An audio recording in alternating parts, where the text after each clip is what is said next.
All right, I think we are live. So welcome everyone to another Matt Moran Motoring live stream here, a late night Sunday edition for the live streams. Hope you guys all had a great weekend here. Thanks so much for joining in here a little later. I know depending on the time zones everyone's in, hopefully this is a decent time, but I'm happy to see a bunch of you have already joined. And so like all the other live streams, I'll be going for about an hour and a half to 2 hours. We'll see, since this one's a little later, how things continue to go here. But we can go for 2 hours or less, depending on how it goes.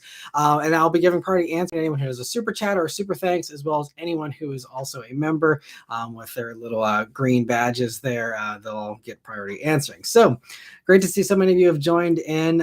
Trucking Car Guy says, hey, all, as does Steve. And Jazz, thanks for joining in. Says standing ovation. Definitely no standing ovation needed, but thanks for joining in here. And I see Omar is asking the Grand Highlander question. So I'll cover that one here first. It says Grand Highlander or Acura MDX or Audi Q7.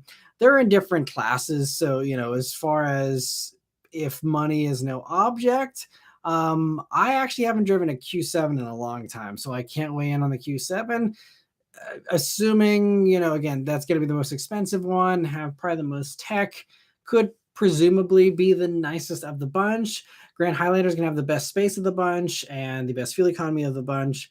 MDX is great. It handles better, and it's really fun with the Type S version, and there's some redeeming qualities to the MDX, but that also has the weird infotainment system with a controller pad that not everyone loves.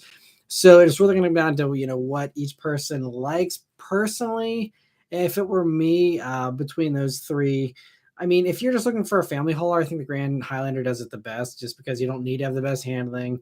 I think it's just all about space, and I think the Grand Highlander does that the best out of all of those. And Sean, thank you so much for being a member for 13 months. I really appreciate it. He said, afraid I can't donate. Daughter has medical stuff coming up, so got to watch my pennies. Glad I could catch some of the live stream, though. Well, thank you so much for joining. Sorry to hear about your daughter. That is horrible. I mean, I'm sure that's every dad's worst nightmare to have to deal with medical stuff. So I hope that she'll be okay. Thanks for joining in. Feel free to drop the membership though, if that'll help as well. I'll definitely always try to keep an eye out for your comments, Sean, but I hope everything works out, and thanks for joining in for some of the stream. Hopefully it helps you take your mind off some of the less pleasant stuff, but I truly hope everything works out all good with that. And some other questions here from members I want to get to. So Adam says, hey, late chat tonight. Yeah, thanks for joining in, Adam. Hugo says, hey, Matt, I'm drinking a Monster to stay awake. Well, feel free to bail at any time. Again, like I said, depending on what time zone everyone's in, this might be tough. So, I mean, again, no pressure for anyone to join in. I did make myself a coffee here in preparation, so I will be prepared to go the full 2 hours if everyone wants to do that.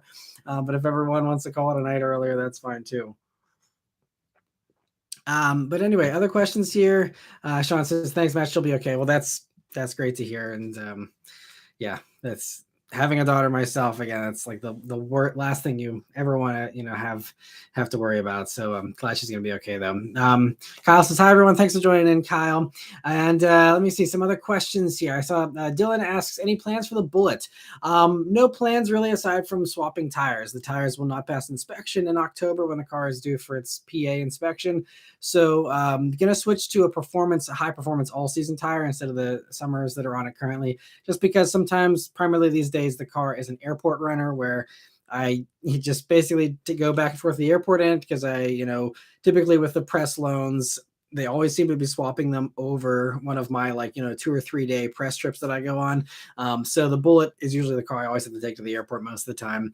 And that is its main job. And a lot of these press trips are during the winter months, where sometimes I'm biting my nails. Am I going to be able to drive? Because the Michelin Pilot Sport 4S that I have on there currently has a minimum temperature of 20 degrees. You cannot move the car if it's less than 20 degrees out.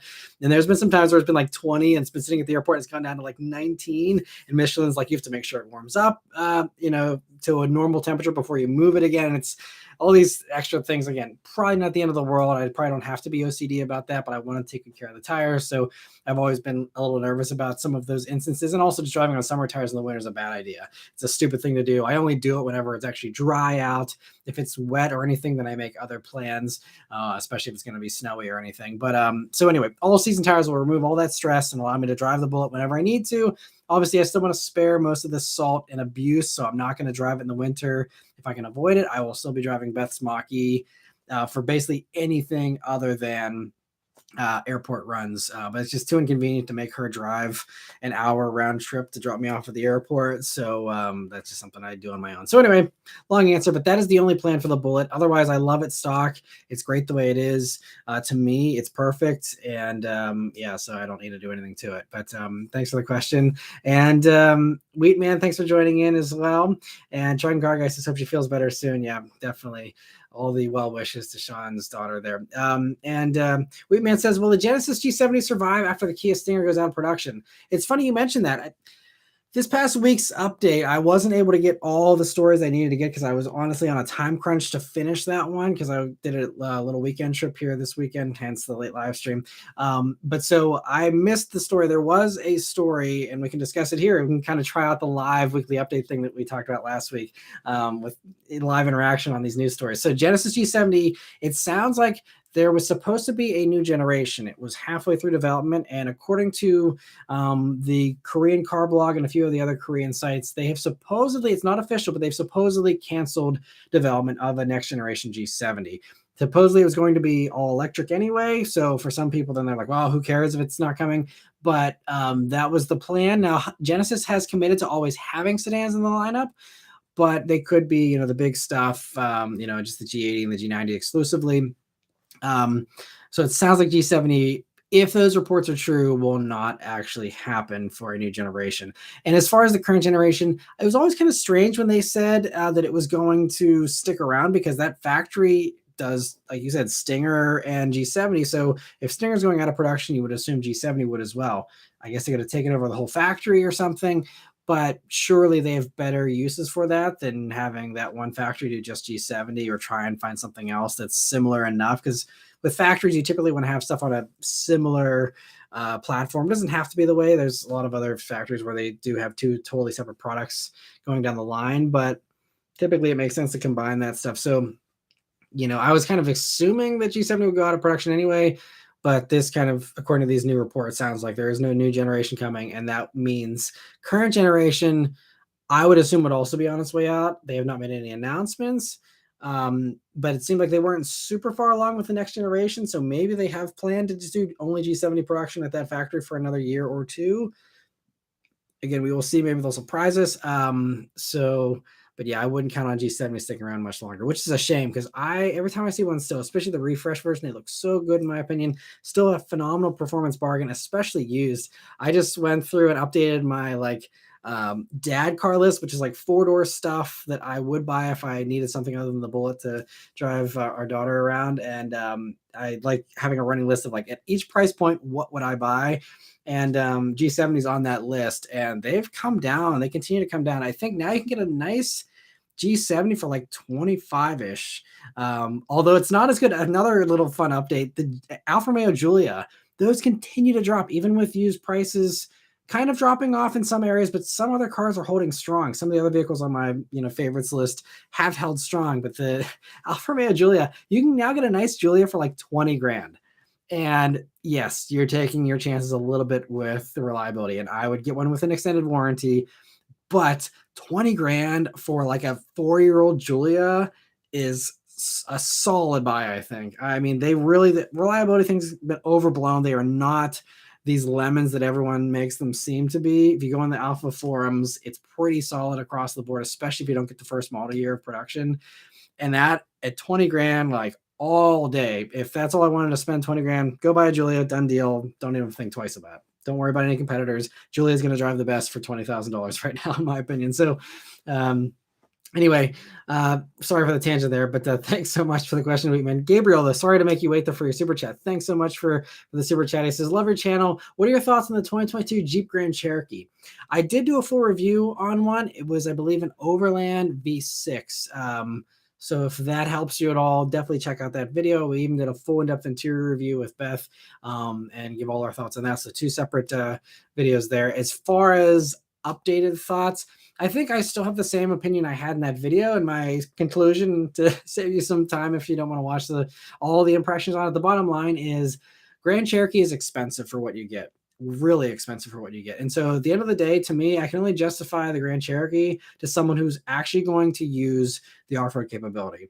If you're not going to use the Jeep things that it excels in, that it has as an exclusive thing over its competitors, you're better off just getting basically anything else that it competes with for less money that gives you more stuff, whether it's more power, more luxury. Now, if money's no object, I think the Grand Cherokee does kind of play in two segments. It's gotten so luxurious for the upper trims that it kind of does give you that like entry level luxury brand kind of vibe, and it does compete well with some of those with open pore wood. Like the one I had was really nice. Fit and finish was definitely left something to be desired. Hopefully they've gotten better in the year or two since they started production of those.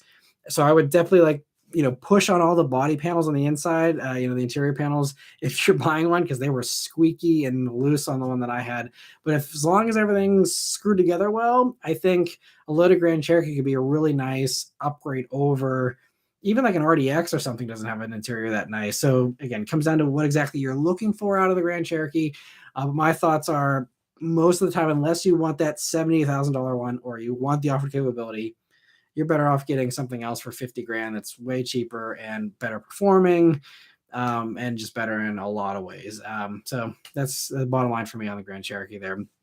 And thank you so much for the super chat. Hopefully that helps you with your question towards that. Anyway, moving on here.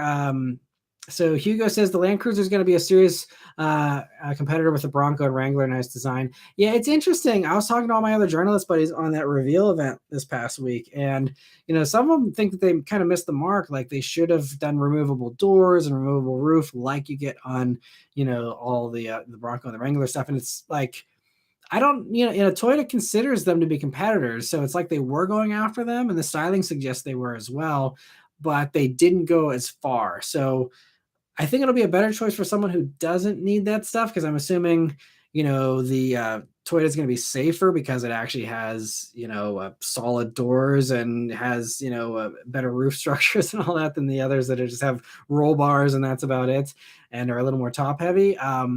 But yeah, I mean, I think it'll be a nice competitor for someone who wants, something a little different. And I mean, it's still expensive for what you get. A lot of people were, upset about, 55 grand or whatever they're thinking it's going to be. They haven't nailed down a price, but they said mid 50s. So we'll call it 55 for something with cloth seats and a little 8-inch screen and 8-inch digital gauge cluster. For some people, it's like, no, that's a ripoff.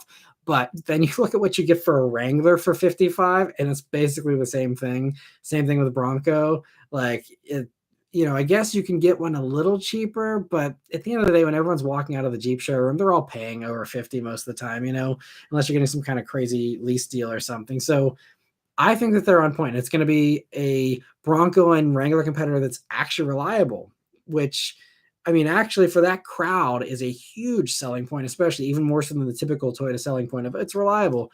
With those, you want something that's indestructible. And I know it's new tech with the hybrid system, so that might turn some of those, reliability loyalists off. But we know Toyota knows how to make hybrids. They've done it for the past 25 years. I have full confidence that'll be the most reliable one of the bunch. But, we'll see how it plays out. Steve says, I like the G70 pre-facelift. I think the facelift looked a bit strange. Yeah, we can agree to disagree on that one. But the pre-refresh also looked really good too, I think. I don't know. I love the dual line kind of things they did for the front and the back on the new ones. And same thing goes for G70 and G90 or G80 and G90. They all look, I think Genesis is doing such a good job with their styling, in my opinion. Let me see here. So Mike says, Matt, have you seen the continual slow sales of Ram Grand Cherokee? Massive discounts. It's been months. Is Stellantis in trouble? So yeah, I've read a little about the Ram sales recently. Ram is definitely in a distant third, and it used to not be the case. Ram used to be really, I mean, they were actually in the number 2 spot and knocked Chevy off of the number 2 spot for a little bit there when the Ram first came out because it was so impressive. But that was now about 4 years ago or so. And, now the problem was back then the Chevy had the crappy little screen and you had a junk interior for the money. Now you got this huge screen in the Chevy. They, refresh the styling a little bit. It's the freshest of the bunch. The Ram hasn't been touched since like 2018, 2019. So, it's, I think, kind of natural for the Ram to be fizzling out right now because it's just due for a, recharge essentially. And it's going to get that here. It sounds like maybe even next month at the Detroit Auto Show potentially. And so, we'll see. I've heard there's not much changing on the inside. So we'll see what they do as far as moving the ball forward. But yeah, I think, just the nature of being at the end of a product cycle that you're going to, kind of have sales lagging a little bit. As far as Grand Cherokee, I have not heard about the discounts on the Grand Cherokee. So if that's the case, getting back to the prior question, the super chat there about the Grand Cherokee, if you can get a Grand Cherokee for a massive discount, then it gets a lot more competitive. At its MSRP price, I don't think it is competitive, again, unless you want the off-road thing. But if you can get a huge discount on one, then that makes them a lot more appealing, because it's a solid, it's an Alfa influence for the chassis engineering and stuff and the tuning. It handles great, way better than the Grand Cherokee's used to. So I don't have anything against it. And so if it gets to be cheaper, that makes it a lot more exciting. So thanks for the heads up on that. I didn't hear about that. As far as, is Stellantis in trouble? The sales thing there, that's, Stellantis has always kind of been putting cash on the hood before anybody else was. And they've always been, more liberal with their incentives, it seems, at least just my take on it and my impression based on dealers around me and stuff. But, I think Stellantis, the only way that they're in trouble is with their fleet emissions are just terrible. And they're just going to get killed with these fines, which is why, this was the whole thing. Ford and Chevy kind of had a little bit more better foresight and better planning, where, Dodge did the whole like, wow, let's just go out in a blaze of glory. And it's like, that's great until the glory ends and the music stops. And then, you face the enormous hundreds of millions of dollars of federal fines for having this fleet average that's too high.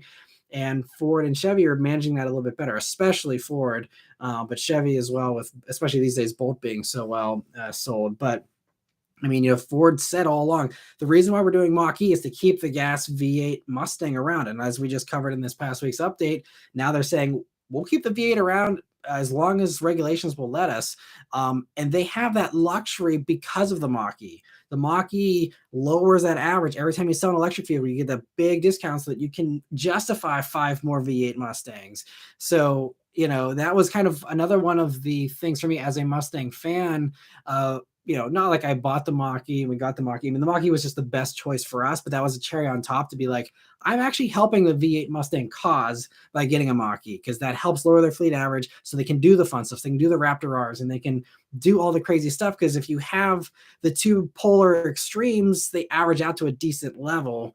And whereas Dodge was just like everything 700 horsepower, nothing EV. And so they're just all out of whack with their fleet averages. So that is why Stellantis is in trouble. They've been buying credits even before things got stricter with emissions. For the past 10 years, they've been buying credits from Tesla just to, kind of offset those fines that have been in effect since the Obama era. But it's just, that is going to be the financial strain on them. But they are trying to send in some help. We have Fiat coming in with the 500e, which probably won't sell in huge numbers here, but that is, I think, actually the number one selling electric vehicle in Europe. And if they can put a decent marketing budget behind that little car, and get the range to a level that's acceptable for at least suburban people, and they can get the price point well, that could certainly help lower that and help Stellantis out. But as of right now, yes, this is why the Dodge Charger is going electric. There's rumors that maybe we'll get a Hurricane, 6-cylinder, but this is why they have to go more extreme. This is why Chevy has to go more extreme, because they're all playing catch up. Whenever Ford's been, getting crap for the electric stuff for the past several years here with the Mach-E, but as a result, now they're able to kind of coast a little bit more, and they're not taking their foot off the gas either. We got electric Explorer coming, most likely, electric Expedition. They want to electrify all the things, and so that'll keep them ahead of the ball there, so that, again, they have the freedom to say, we'll do the V8 Mustang as long as people buy them.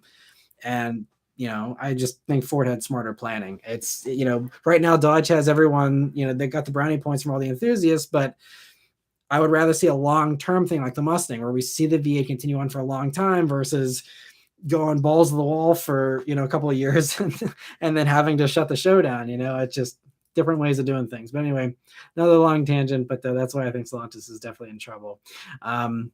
Daniel says, I know a mechanic who works for Alfa, and he said that while they're no Toyota or Honda, they're still better than the German brands or even Nissan. Yeah, and German brands too. There's some people have good luck with German stuff. Every time I bash a German brand for being unreliable, there's always a bunch of people in the comments that are like, oh, they're not bad. But Yes, in my experience, every single year our Mercedes that Beth leased, she'd always have taken it to the dealer once a year to reflash the ECU because it would light up like a Christmas tree on the dashboard for no reason, and things like that. And Alphas, again, it sounds like some of them have had that, but yeah, that's kind of the consensus that I've heard too, Daniel, is that they're really not that bad. So cool to hear that from someone who works on them as well, because usually mechanics are always like whatever car the mechanic works on, they're always like, they're total garbage. They always fall apart because it's like working in a hospital thinking everyone's sick all the time. And so therefore the whole world must be sick. You know, it's the same kind of skewed mentality you have, but it's good to hear a mechanic say that Alphas are actually pretty reliable. So thanks for chiming in, Daniel. And Davin, thank you so much for becoming a member. I really appreciate it. And I'll keep an eye out if you have any questions here. I'll keep an eye out for those. Gabriel, thank you so much for another super chat. He says, second question, do you know of any vehicle maker that backs their infotainment that they will even replace it after 4 years or something like that? I don't think so. I think basically every single car company that I can think of always has a 3-year, 36,000 mile bumper to bumper warranty here in the States, which would be the thing that covers the infotainment. So I am pretty sure that is it. Your only option if you want to cover that stuff longer, I think most manufacturers will offer an infotainment coverage package for an extended warranty. That's the only way. But it seems like, again, I don't have a comprehensive grasp on the situation, but from what I've heard, just being in the car world, it doesn't seem like most of these infotainment systems are having catastrophic failures. I think I heard a few anecdotal stories about Hyundai screens locking up a few years in. But you know, I've maybe heard one or two people mention that. I have no clue how common that is, but I feel like most of these screens, you know, they probably won't last 15 or 20 years, but you know, I think they should all last at least, you know, 5 or 10 at the minimum. Again, it'll probably come down to suppliers and luck of the draw. Some people just, you get unlucky, you know, anything goes. Same thing with any other tech. You know, some people are like, oh, I just bought an Apple MacBook and it crapped out in a year or something. And other people are like, oh, I've had mine 10 years. You know, tech's kind of weird like that. So if something you're worried about, certainly, you know, look into an extended warranty from, you know, the manufacturer or the dealer. You know, don't get some weird off-brand thing. But if you can get a credible extended warranty on that, that might be something. Because I mean, those things aren't cheap. So if that's something you're worried about, or if yours has exhibited questionable behavior in the past, and maybe you're a little paranoid about it, then by all means, you know, try and get some extra coverage there. But it seems like most of the time they've been pretty good so far, from what I can tell. And thank you so much again for the super chat, Gabriel. And I'll keep an eye out if there's any other questions that you have here. I see you did follow up on some other stuff about the Jeep. Says, I ask because the Summit Reserve is on my list of possible SUVs. Summit Reserves are really nice. Again, super luxurious trim. And so if that's something that you're comfortable with price wise, especially if there's a discount, could definitely make a lot of sense. The only thing I will add though about the Jeep, again, this could just be, but you're talking about the infotainment stuff. That was one of the few press vehicles I did have glitches in, was actually the Wagoneer, which uses the same new infotainment system as the Grand Cherokee. Was definitely laggy. I think it actually crashed and rebooted on me once during the week when the Wagoneer, I mentioned it, whichever one it was either Wagoneer or Grand Wagoneer. But so if you're going for a Jeep, maybe see if you can cover the infotainment system a little bit longer, because that's one I don't have full confidence in. And it's also a new system. So maybe there's some bugs and software updates will fix that. But that would be the only one I'm not 100% sold on. And Jeeps, though, in general, typically, you know, are lower on the reliability list. So as far as reliability in general, not even just infotainment, just mechanicals and stuff, you know, I don't love the Jeep for that either. But again, if it has a unique, you know, packaging of things that you want, again, I would say, especially if you're not going to keep it forever, don't worry about it. If you do plan to keep it forever, do an extended warranty, and hopefully that'll, you know, cover you for the most part. And let me see here. Other questions. Hugo says the Grand Cherokee is nice and all, but I wouldn't pay that much for an unreliable vehicle. Yeah, so like we were just mentioning. Same page there, Hugo. And let me see. So Adam says Stellantis also really packs their profits through crazy destination fees. $17.95 to get a Jeep delivered from Detroit. BMW charges $9.95 to deliver from Germany. Give me a break. Yeah, I wasn't aware of that. I don't really pay attention to destination fees too much unless it's something really out there. So yeah, that's a funny little thing. Yeah, especially certain areas. You'd think they would like custom tailor the destination fee to where they're delivering to. Like dealers should have different destination fees, in my opinion. Maybe that's not fair, and so they had to just like level it for everyone. But like they built the Wrangler just like right over the border in Ohio here from Pittsburgh. Like, yeah, I think it's probably like a 3 hour drive to the Wrangler factory from here or something. Maybe probably even less. Like, yeah, this shouldn't cost $2,000 to drive 3 hours on a open truck.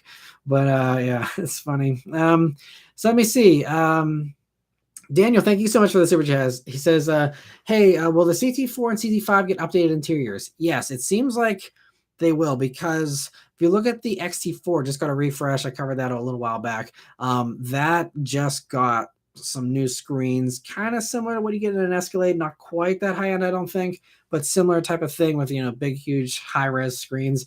And I believe there was those spied already, and I don't think it was officially out there, but it was spied in the CT4 and CT5. They will get those updated screens. And I'm trying to think if there's anything else they're going to get. I think digital gauges will be standard if they're not already. I think they're probably standard at this point, but if not, that'll be added in as well. But I think that's the extent of it, is just, adding the huge screens there. But I believe that is in the pipeline, and they are going to get a slight refresh to the front bumpers and rear bumpers and stuff as well. That's been spied too. And from the spy pics, I'm not sure if I'm in love with the refresh. So, might not be a perfect upgrade, but if you want the big screens, that could be a redeeming quality. But I may be in the pre-refresh camp for those, depending on, again, how the final outcome is. Thank you so much, Daniel, for the super chat. Ben, thank you so much for the super chat as well. He says, hey, Matt, how do you feel about Ford dropping the manual from the EcoBoost Mustang? Do you think Ford intentionally pushed the 10-speed? EcoBoost, maybe the take rate just wasn't there for EcoBoost. Typically an EcoBoost buyer is someone a little more ordinary, non-enthusiast, older. I see a lot of older people driving them too, but it's either older people or like casual younger people. It's, I think, just probably a lower take rate than the GTs are. So there's probably some of that. I could be wrong, but if my crystal ball hunch, again, just a hunch, I don't know anything, but my hunch is they will bring a manual EcoBoost back with an SVO trim. The reason why I say that is because they have the Fox body gauges for the inside there now as an option, and they're kind of leaning into the Fox body thing a little bit. And that was a cool Fox body thing, having the SVO. You had the turbo 4 manual sporty thing. And that could kind of allow them to take, the performance package EcoBoost a little further and just be like, oh, if you want the manual, get the SVO. And anyone who, would be an enthusiast that deliberately wants an EcoBoost, could go for that. And yes, it's going to be more expensive than a base EcoBoost manual used to be. But, that could give people that option, because it's still in the parts bin. They still can do it. And again, it's still S550 base for all these cars, whether they want to admit it or not. So, you can totally put S550 stuff in it. So, I think that they definitely could. I don't think there's really any benefit to pushing it for them internally, because they have all the control they need with ditching the e-brake now. You have the drift brake, but that is still a fake like e-brake. It doesn't actually have a cable attached to it. It's an electric thing now. So that was all the control they needed, I guess, for whatever they wanted to do with taking over more of the autonomous stuff. But as far as, the manual goes, I don't think that's something that they would not be able to do, because they do it in the GT. So, yeah, I think EcoBoost manual could come back. For now, though, it is a bummer that they got rid of it. But I would assume take rate's the reason why. And if that's the case, I can't blame them. There's no point in building a car and offering it for 5 people that are actually going to buy it. So it's just one of those market realities, most likely. I could be wrong. I don't know the full story, but that's my guess there. But thank you so much for the super chat, Ben. I really appreciate it. And let me see here. Two says, hey, Matt, that GR Previa looks great. If you don't get it, you will later when you see it on Instagram. I wish they do a Previa at all. That'd be so fun someday. And two, if they ever do it, then I will totally give you credit and shout you out in a video and say, two called it. The Previa has returned. I'd love to say those words someday. We'll see. Jazz says, agree, Matt. German cars are nice, but more problematic than Japanese cars. Yeah, definitely. Trek Car Guy says, I can't say much. Just had to spend nearly $1,000 on a new starter for my Magnum. man, that's a lot for a starter, unless I'm just out of the loop. That sounds really high. Sorry to hear that. That is, oof. That is no fun. The author Rocker says German cars are really designed for lease periods. Yeah, they don't want you to keep them longer than 5 years. The old days are gone. My dentist had always had German cars, but he's had it with them. Yeah, they really are built to be company lease specials, and that's it. And it's a shame. I mean, it's funny because like that's how we approached Beth's Mercedes leases. You know, her two C300s, and even those still like couldn't even hold it together for a whole year straight before we'd have taken it to the dealer and have them check it out.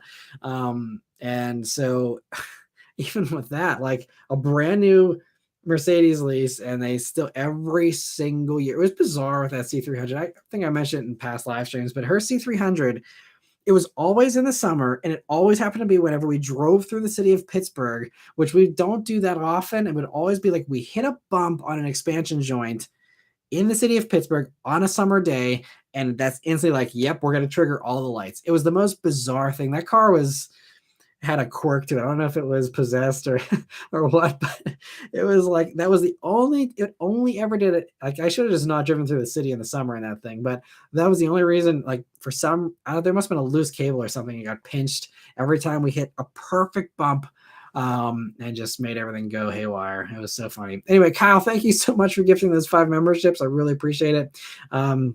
He says 105 people tonight, I see. Nice to see. Yeah, great to see everyone joining in. So maybe the evening live streams are the way to do it. Maybe we'll keep these up in the future. We'll have to see. Yeah, I mean, hopefully it works. This is working well for everyone.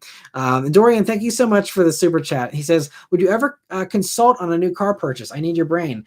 Totally. I mean, that's part of how I do these, but if you'd love some more one-on-one time, I actually do I have basically just send me a message on my Facebook page. That's where I kind of interact with people a little bit more. If you don't have Facebook, you can send me an email. I try and keep my email to just business stuff, from like brands that want to sponsor and things like that, and setting up press cars and all that. But if you don't have Facebook, you can also send me an email. All my contact stuff's in the description below there. The only thing I don't do is I don't really respond to DMs, because then Instagram like loves pushing me notifications and just like making my Instagram a mess. So I don't really respond to DMs. But aside from that, any of the other social media stuff, I'll try and go back and forth. Twitter's kind of annoying, or I should say X now. It's kind of annoying because there's the character limit there a little bit, but happy to drill down. If you send me all the context of exactly what you're looking for, what you want the car to do, what your budget is, all those kinds of things, I can give you my best recommendations, and I'm happy to do that. Because I mean, Dorian, you've been a viewer for a long time, so it's not like anything I need to officially consult for. I briefly thought about doing some type of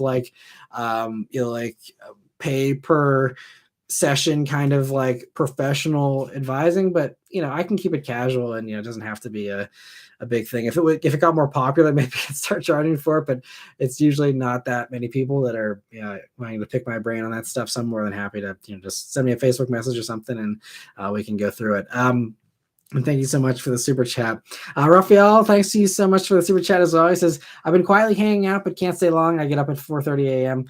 Well, again, yeah, totally get that. No pressure for anyone to hang on. Like I said, it's we can go till 11, but if people are struggling, we can bail early too. I totally understand that. I've been had a crazy day today too. Did a little weekend trip to Columbus, Ohio from Pittsburgh here, and just got back like an hour before I went live here. So it's been a long day for me as well, going to the Columbus Zoo, running all over the zoo, and the heat there, and having a blast. But I'm exhausted too, so I'm right there with you. But thank you so much for joining in, Raphael, for the super chat. I really appreciate it. And let me get back to the other member questions here. So let me see. Goth Rocker says, my 2017 Lincoln Continental Sync touchscreen system is great, but was replaced 5,000 miles. Was only a year old, was covered under warranty. 2017 was the first year of the Continental, so maybe a fluke. Yeah, hopefully, because I haven't heard too many issues on the Ford screens there. So good to hear they're actually able to get it there under warranty, and fingers crossed the bullet will be okay. I don't have to worry about that, because I mean, all that stuff is so baked in with climate controls and all these things these days. Like mine, the bullet, I literally can't turn the heated steering wheel on unless the screen's working. So things like that, it would be crappy to lose that functionality. Mike says, speaking on Stellantis and credits and how Ford has a different approach, isn't it also interesting how manufacturers are constrained on materials, yet Ram will have the biggest battery in the 1500 Rev? Yeah, it's just, I don't know how these companies are going to do it. I mean, even like I was just talking in the weekly update, Subaru wants to do 600,000 EVs by annually by like 2030 or something. And then you look at how like GM can't even do more than like 1,000 Hummers. Obviously, Hummer's a huge battery pack, but it's like they're so constrained. And I know Toyota's kind of behind on production right now, but I think, again, as I've talked about in the past, the plug-in hybrid approach, the regular hybrid approach is really, I think, the sustainable way to do this until we get better battery chemistries that don't rely on all of these, tougher to get minerals. And they're getting there, and it sounds like they'll be there. Like Toyota's going to hit those and get those better batteries by like 2026. We're only a couple years away from that. So, I just, and I could go on a whole thing about the Ram Rev, but it's too little, too late. It's a bad setup in my opinion as far as how everything's set up. The specs aren't super impressive. It's just, and then the styling just was completely phoned in whenever they showed us this awesome concept, and then that thing came out, and I think every single person was like so underwhelmed. And they got the order all wrong. Like if they said, oh, well, the concept thing was just to like kind of gauge reaction on that design and all that stuff, and they were using a bunch of BS excuses. I'm like, good, you guys just got the order wrong. You should have just come out with the bland production version first and then been like, hey, here's what we might be doing in 5 years with a concept. But instead showing the concept, then clickbaiting everyone into getting excited about the Rev, and then having that be, again, something that looks like it's 5 years old, in my opinion. It's just like, the Lightning's been doing that for years, and now even the Lightning isn't selling anymore. So what makes them think the Ram Rev's going to sell when the Lightning's now sitting on dealer lots? It's just, I don't know. Great point there, Mike. Steve says, I'm wondering what the industry switch to NACS is going to do to used EV values. Well, I think, the bottom line is you still have the adapters, and as long as the adapters are made well and they don't really cut down your charge rates, it'll be fine. All these new charging stations that are coming from, the dozens of companies that are putting these up in the next few years, they have all said they will have a CCS and NACS plugs, on each of the chargers there. So for someone like us, we have a Mach-E, I'm not worried next year whenever, everyone opens up to the Tesla network and stuff, because again, we'll have the CCS. Most of those chargers will still be CCS. I don't care about going to the Tesla chargers unless I'm in the middle of nowhere. So I probably won't even bother with getting an adapter, honestly. And again, all the other stuff should offer CCS still. The only EV values that'll probably plummet are Nissan Leafs, because they use the old CHAdeMO thing. And I don't know if they have adapters to go CHAdeMO to CCS. I don't think they do. And CHAdeMO is going to be like nowhere. So, Leafs are actually going to be obsolete unless you charge them exclusively at your house, or you're fine plugging them in, at a level 2 thing or with a like actual house current while you're out somewhere. But in the Leafs going to really be limited. Not like people really road trip much in Leafs anyway, because again, the range isn't super high, but that's the only one.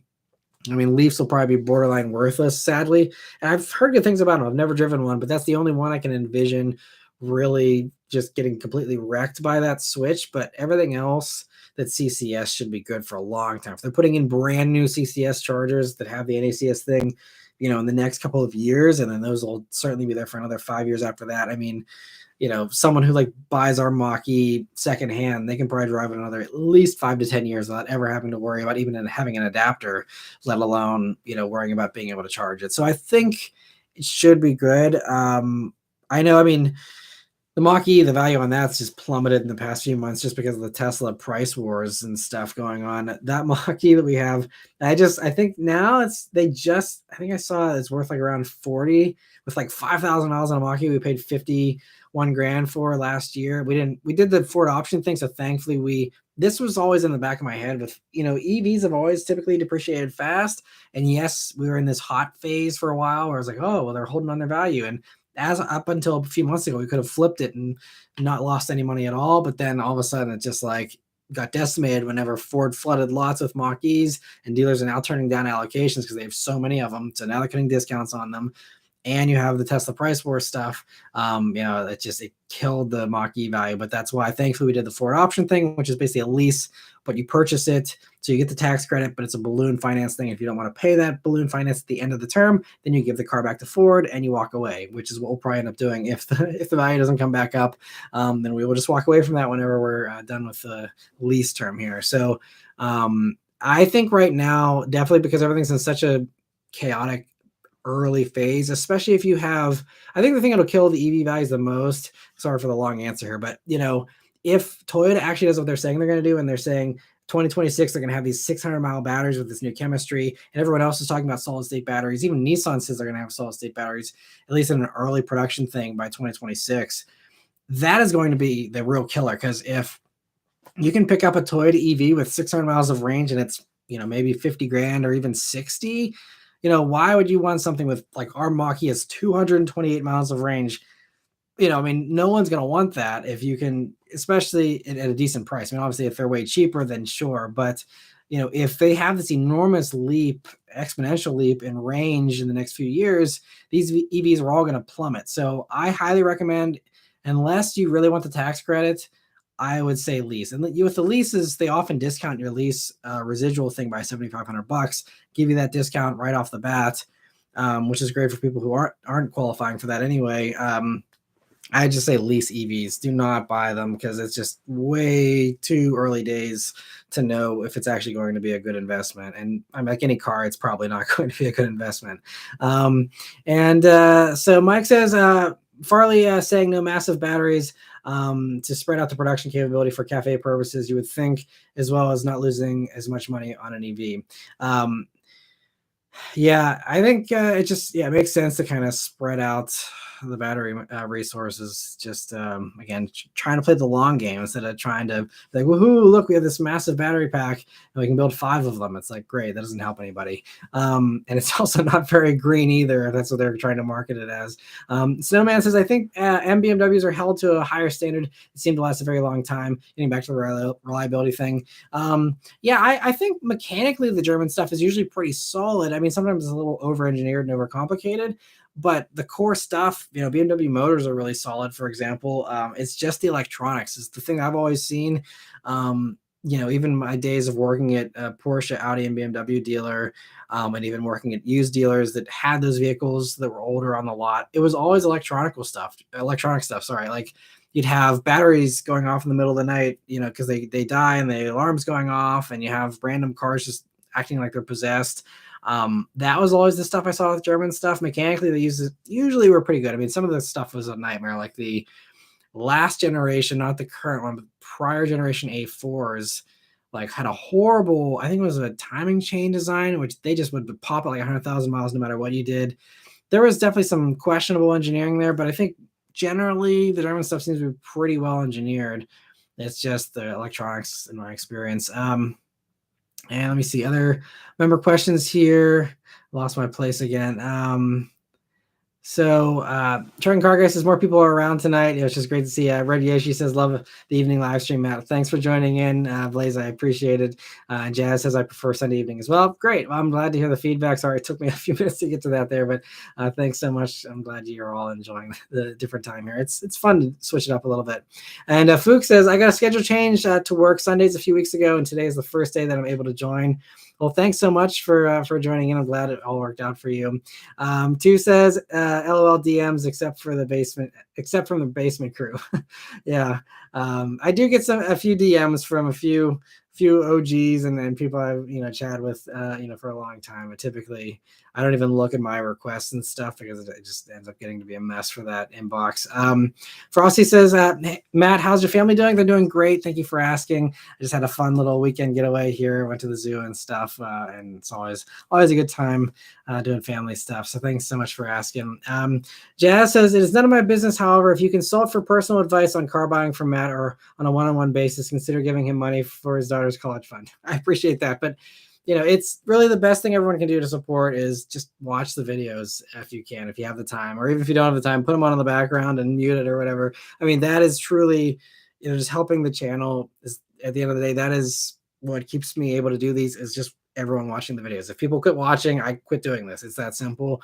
So at the end of the day, just clicking on that video and watching is really the best contribution, that everyone can do, because that helps everything. Helps the algorithm, helps, the channel grow, helps me get more opportunities, because all these car companies see more views and then they want to invite me on more stuff and I get better opportunities, and it's just kind of a good snowball effect. So that's bottom line. That's always the best way to help. Car Jam says, "Hi Matt, what do you think is the best, better daily driver, but still is fun to drive? The new 2023 Accord Touring or Camry XSE Hybrid? Um, better daily, but still fun to drive. I mean, fun to drive between those two. I don't know. Camry right now is really dated. There's spy shots that seem to suggest that a new Camry is at least being worked on the horizon. Accord now is pretty fresh and brand new with its heavy redo they did for that. Still not totally different than the previous generation, but it's close enough to being all new.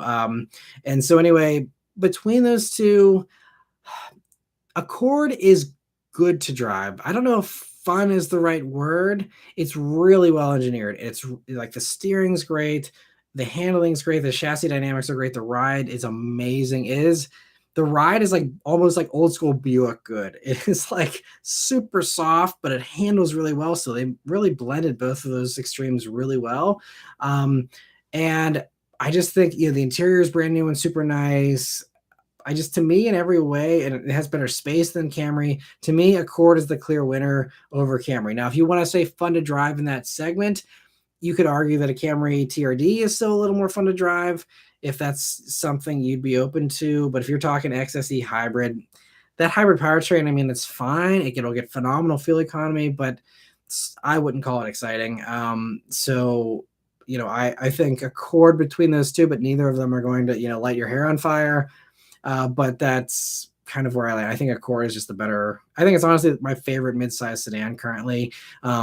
If you're looking for the regular stuff, I do still love the Kia K5 GT and the Sonata N line with their insane amounts of power going through no limited slip diff. So you have these crazy wheel spin burnouts at the drop of a hat and stuff. But if that's a little much for you, Accord is great. But I definitely laughed a lot more in the K5 GT and the Sonata N line. And there is, that refresh coming for the Sonata N line as well. It should make it even a little bit better here in the next, year or so, if not sooner. But hopefully that helps you out, Car Jam, and thanks for the question. Harris says, hope everyone had a great weekend and has a great week. Yeah, thanks so much for joining in, Harris. And I agree. Hope everyone has a great week here. And PK, thank you so much for the super chat. He says, what do you think of the Celestiq being $340,000? I saw it in person. I was thankfully one of the first people to kind of see it and cover it, thanks to Cadillac being very kind to invite me on that. And, seeing it in person, I mean, it was still a prototype, so I didn't get to sit in it or even play around with the interior or anything. But what I can say is that, it knows two cars are going to be alike. I mean, you can do anything with it customization wise, like anything, like not just, I got to pick my color. Like you get to do anything with it. Like in my video I covered, you could tell them to plate the grille in 24 karat gold and they can do that. Like it's truly endless customization. And so that kind of buyer that wants that, like that real insane one of one kind of cars, 340 grand is nothing. That's a bargain. Doing a one of one Phantom or one of one, Bentley. I mean, that's what they're going for with this. And to their credit, they've beat everyone to the punch. You have the Spectre coming from Rolls-Royce, which will be electric, which is, I think those start at like 420 or something. Like it's way cheaper to get a Celestiq, and you get 4 doors, and you get some tech that you don't get in the Spectre. You have the shading moonroof with 4 different quadrants. You can have your own engraving in that glass roof. I mean, you can have all these crazy things. So I think that the price is irrelevant. I think, they told us around 300 whenever, I filmed it way back when.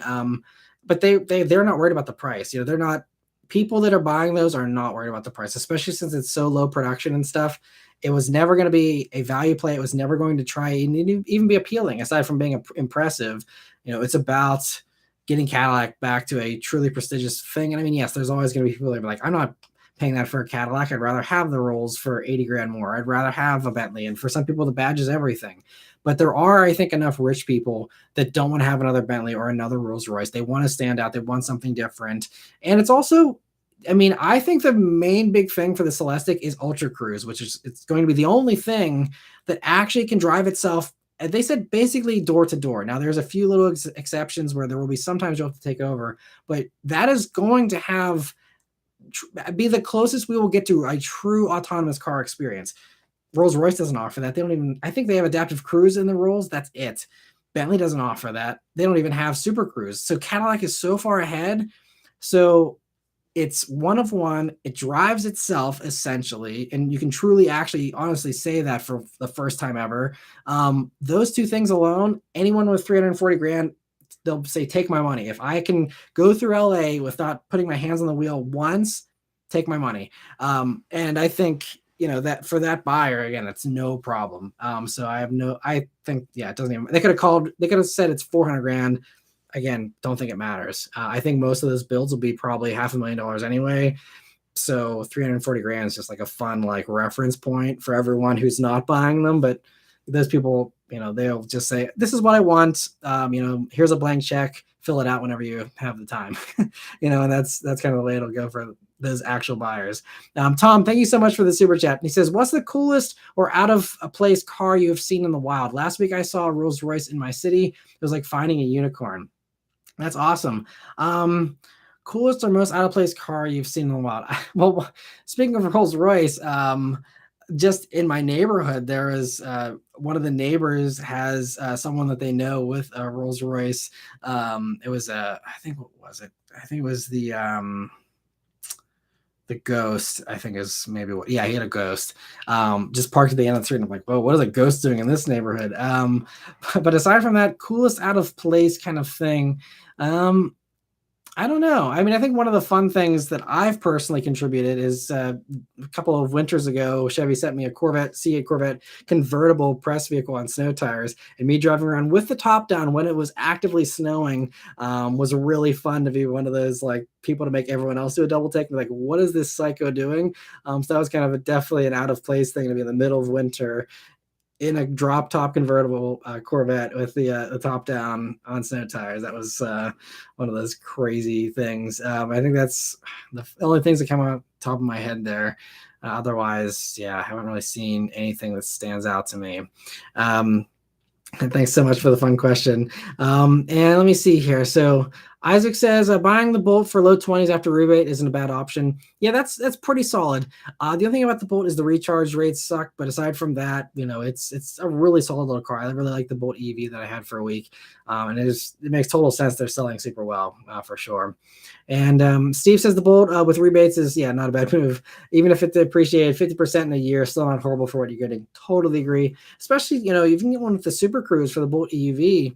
I mean, having a car that drives itself on the highway, essentially, in that price segment is just unheard of, and, really cool at a value, especially if you do a lot of, longer drives.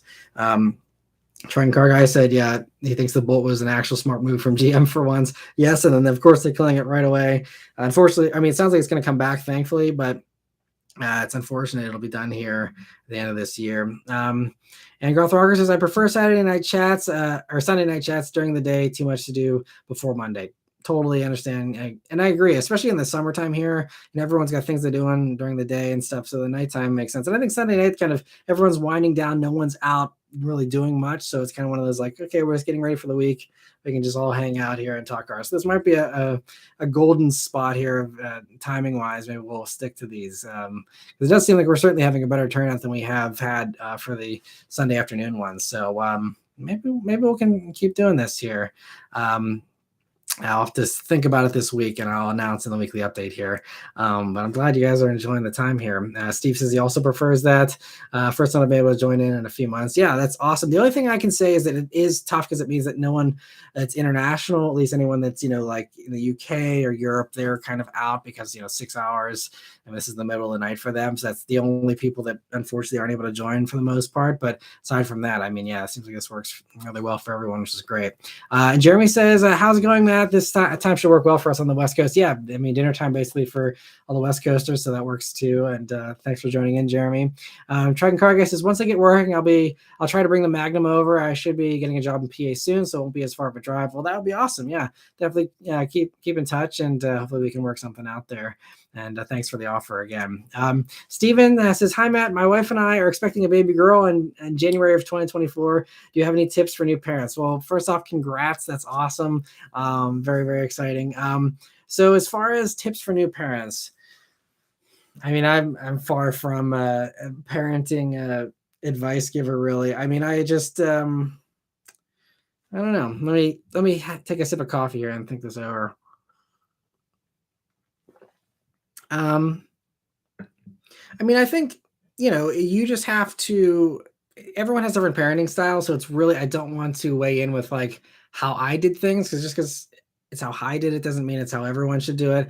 But I think, to me, just be prepared that, in my opinion, your world will change. It's about them. To me, like, whenever our daughter came into the world, like, it's about her now. It's not about me. Like, she's the priority.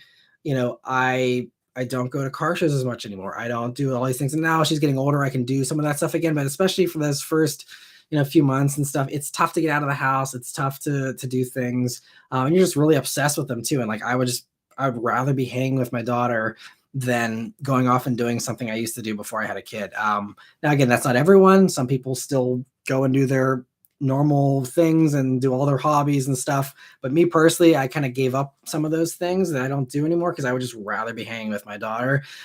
So that's just, again, something everyone does differently. But that's the only thing I can really say is, it's just, and even if you do want to keep all your, hobbies and do all the things you usually do, it's a lot less time to do those things. You have more time demanded of you. But it's fun time. It's something different and exciting. And it's just, it's awesome. I mean, I absolutely love it. And I love being a dad. It's so much fun. And so, yeah, it'll be great. Especially girls, I think, are a little more chill typically. So it'll be a little bit easier than, I've heard that boys can be a little crazier. So hopefully that'll make it a little bit easier as well. But I'm sure it'll be amazing. And yeah, just have fun with it.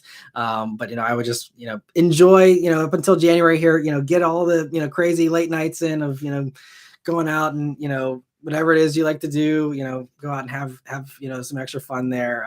Because, you have some limits and you have to worry about babysitters and, whatever the case is. There's just, a few extra complications there. Not the end of the world, definitely not a negative, but just, things get a little more complicated. So enjoy the simple times here. I'd say maybe leading up to that, is the only other thing I can really say. But, there's all kinds of random little things I can give unsolicited advice about, but I don't think that's really beneficial because, again, everyone has different journeys and does things differently. So, but that's, I guess, some little advice if you care about what I think.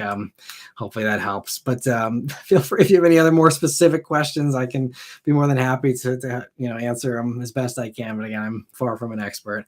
And Harris says, I agree with everyone. The Sunday night live stream is a nice way to burn the midnight oil. I have it on the background while studying. Awesome. Well, thanks so much for joining in, Harris, there and multitasking with us. Goth Rocker says, your Raptor R review, I agree. For 113 grand, the shifter is very bad. They have to do better. Still very cool truck, but it is one of those little things that bother me when spending that kind of money. Yeah, and you would think that would bother more people spending that kind of money as well. But I guess it's just like, well, it's awesome, so who cares, And I can agree that's, a stupid thing to complain about, I guess. But Ford should get those kinds of things right and not just phone it in and be like, oh, well, it's fine because it's got 700 horsepower. Like, yes, but does that make it okay? I don't really think so. So totally agree. Goth Rocker, it's definitely bothersome. Italian Nice, thank you so much for the very generous super chat. He says, hey, Matt, wishing you and family well. Quick question. I recently had a chance to buy an '05 Acura TL or a 2013 WRX hatch or a 2013 Focus ST all manual trans. Which would you choose? Personally, between those three, if you have all the same biases and wants and needs that I have personally, since you're asking which one I would choose, I would probably go WRX hatch most likely, because to me that was still that was the last run of, again, the EJ powered regular WRXs. I really love the styling of the 13s. They're having the wide body look, the hatch, which you can't get anymore. It's a really unique package these days. And I thought they were a ton of fun back then. That was really in my fan days when I was still a huge fan of the WRX. And I think those ones have aged very well and still are great looking, easy to upgrade. They just have the double DIN head unit. You can pop in a CarPlay head unit if you want to update it and get it as modern as you want. And TL's harder to do because it's got the built-in screen from '05, which isn't great, I believe, if I'm thinking of the right generation. Focus ST is great too. I think the only trouble is trying to find a nice one of any of those is really the struggle, because The TL will be a little bit easier, but the DeBRX and the Focus ST, it's like a lot of those have been to hell and back basically at this point. So, if you can find a nice one, though, I'd say DeBRX hatch would be the way to go, as long as you're not going to go crazy on mods, because the EJ motors aren't great with mods, and as long as you're okay with bad fuel economy, because they're not great for that either. If you want good fuel economy or better reliability with mods, I'd go Focus ST or the TL. Obviously, with the turbo stuff, with the Focus and the DeBRX, it's easy to do some tunes and get some quick power. So again, and you're more than welcome to send me a message on Facebook or email or whatever, and I'm more than happy to go back and forth with exactly what you would like. So, focusing on what your needs are, what your wants are, what you want the car to do will influence that suggestion. But since you asked what I would choose, I would go for the DeBRX hatch, I think. So hopefully that answers your question. Thank you so much for the very generous super chat there. Really appreciate it. And I see Mir has joined the club here. So thanks so much for joining in. I really appreciate it, Mir. And Harris, thanks for being a member for 5 months. He says, what a great answer. Your family is blessed to have you, man. Truly blessings to your daughter, wife, and yourself. Thank you so much, Harris. I appreciate that. And yeah, again, it's not for everyone. There's a lot of people that, don't want to be as hands-on as me, but that's just, to me, I'm just something I'm super excited about, always hanging out with my daughter. Let me see. So Harris, yeah, thanks for chiming in also about your having the Accord there. He says, can't recommend it enough, 3,500 miles in just over a month, and it's problem-free. 53 MPG, really, 0 complaints. That's awesome. Yeah, thanks so much for chiming in. I should have thought of that because, yeah, I remember you just picked that up, Harris. So great to hear that, and thanks for helping out Cam Jam there. Jazz says, I remember that video of the Corvette convertible in the snow. Yeah, that was a fun one to do for sure. Two says, we have the Toyota Crown now. Can we eventually see the Toyota Century, maybe as a Lexus? I think the Century, if it would ever come here, it would stay at Toyota. I think they really honor those names, and Toyota having those names, not Lexus. So I would say it would not come as a Lexus. And you've kind of seen this with the Crown. The Crown kind of bridges the gap between a Toyota and a Lexus in a way. And we saw in Japan the whole Crown lineup that they have there. So they're planning on expanding that name. So I think, those are all vehicles that, like, Car and Driver is like, well, maybe they'll be Lexuses. But it's like, I think based on the first Crown we've gotten here so far, they will be Toyotas. And yes, they will be priced like Lexuses, and that'll be a tricky thing for them to navigate. But it seems like if they will actually build all those concept ones that they were showing off, then I think they'll stick to having them be Toyotas. So to me, that would be but I don't know about the Century. I think that might be a bridge too far for the US. We will see. But yeah, I don't know. We'll see what they do with the Century. Frosty says, Matt, what is your dream car? Mine is a GT3 RS. I have a list of about 30 cars that I would buy if I had the money. Lots and lots of exotic stuff. The overarching theme is European stuff without roofs, if possible, and with the biggest engine possible, preferably V12s. That's kind of the overarching thing. But I do have, I love that 911 ST that just came out this past week. I would totally go for one of those if, again, money was no object. I'd love to have one of those. It's currently, I think, my favorite Porsche. I love also the 911 Speedster. If we're talking Porsche dream cars, again, because I love the roof off, and then the GT3 motor. Perfection, in my opinion. GT3 RS is a little racy for what I personally would want, but they are fantastic cars. I've driven the previous generations, not this one or the 991s, but I drove the 997s and 996s and stuff. So fantastic fun. So yeah, I think for me though, if I could just have one, it'd be really, really tough. But if I just could have one and I couldn't sell it for other multiple vehicles, it would probably be Ferrari 812 GTS, retractable hardtop, so I can have the hardtop and the convertible. Has the amazing V12, rear-wheel drive insanity, just perfect in every way in my opinion. That would be, if I just could have one, that would be it. Mike says, speaking of self-driving, which OEM do you think is negotiating with Tesla to license full self-driving? My guess is Ford. I mean, Tesla, I don't know where you fall in the Tesla camp, and I know that's a very polarizing thing these days, but full self-driving is not good. From everything that I've seen from people who are honest and aren't like Tesla fanboys, like objective reviewers or owners that are just like not on the Tesla hype train, are like, this is not good. Like, I'm going the wrong way through parking lots. It's erratic with the behavior. It's just, it doesn't seem great. And funny you should mention that, because I just on our little road trip from Ohio today, I was using the Ford Blue Cruise our Mach-E has, and that's truly hands-free, which you still can't say about the Tesla. I believe they're not going full hands-free still yet on those. You still have to like really be like, it's a beta, so it's not like to be trusted still, and for good reason. The Ford was solid. I mean, there's still a few times where it asked me to take over, so it wasn't, like flawless the entire way, but it never once scared me. It's always been really trustworthy. And we did a 900-mile drive with Blue Cruise last year to the beach and back, and it was solid. I mean, I was able to sit there hands free most of the drive. I prefer to have control still myself, because there's sometimes where you need to follow someone a little closer, you need to slice and dice a little bit or whatever.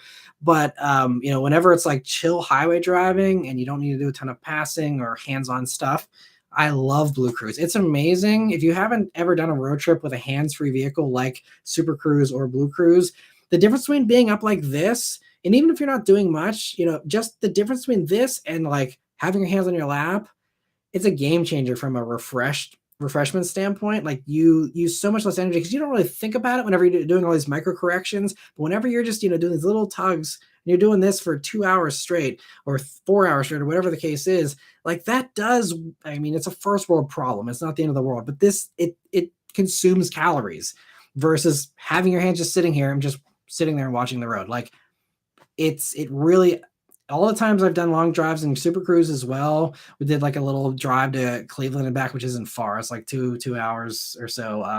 But I did that in the CT6 a few years back. And that was another one where I was so much more refreshed. That was like the easiest drive to Cleveland and back I've ever done, because it's just like, you're still paying attention. You have to have that focus. So it's not like it's completely like, la-di-da, like not doing anything, but like, it's amazing the amount of relaxation that you get, not having your arms up, tugging at a wheel for, hours on end. It's really, really nice. So I honestly think it should be the other way around. Getting back to your comment, I think Tesla should want to license Super Cruise. I think Super Cruise is still the best in my opinion. But even Blue Cruise is currently better than full self-driving in my opinion. I will admit I'm not a Tesla fan, but just if everyone had raving reviews of the tech, then I'd say, okay, sure, it's better. Because I'm objective, I'm a reviewer. I can put that hat on and say, okay, this is the better thing, and that's that. But it's, from what I've seen, not. So yeah, I feel like all the OEMs are laughing at full self-driving and they're staying very far away. Don't have any inside knowledge, but that would be my take, based on how everyone else is doing things in safer ways in the actual OEM process of not beta testing on random strangers. Just kind of insane, but again, I won't get on a Tesla rant, but anyway, yeah. Do not think anyone's envious of full self-driving.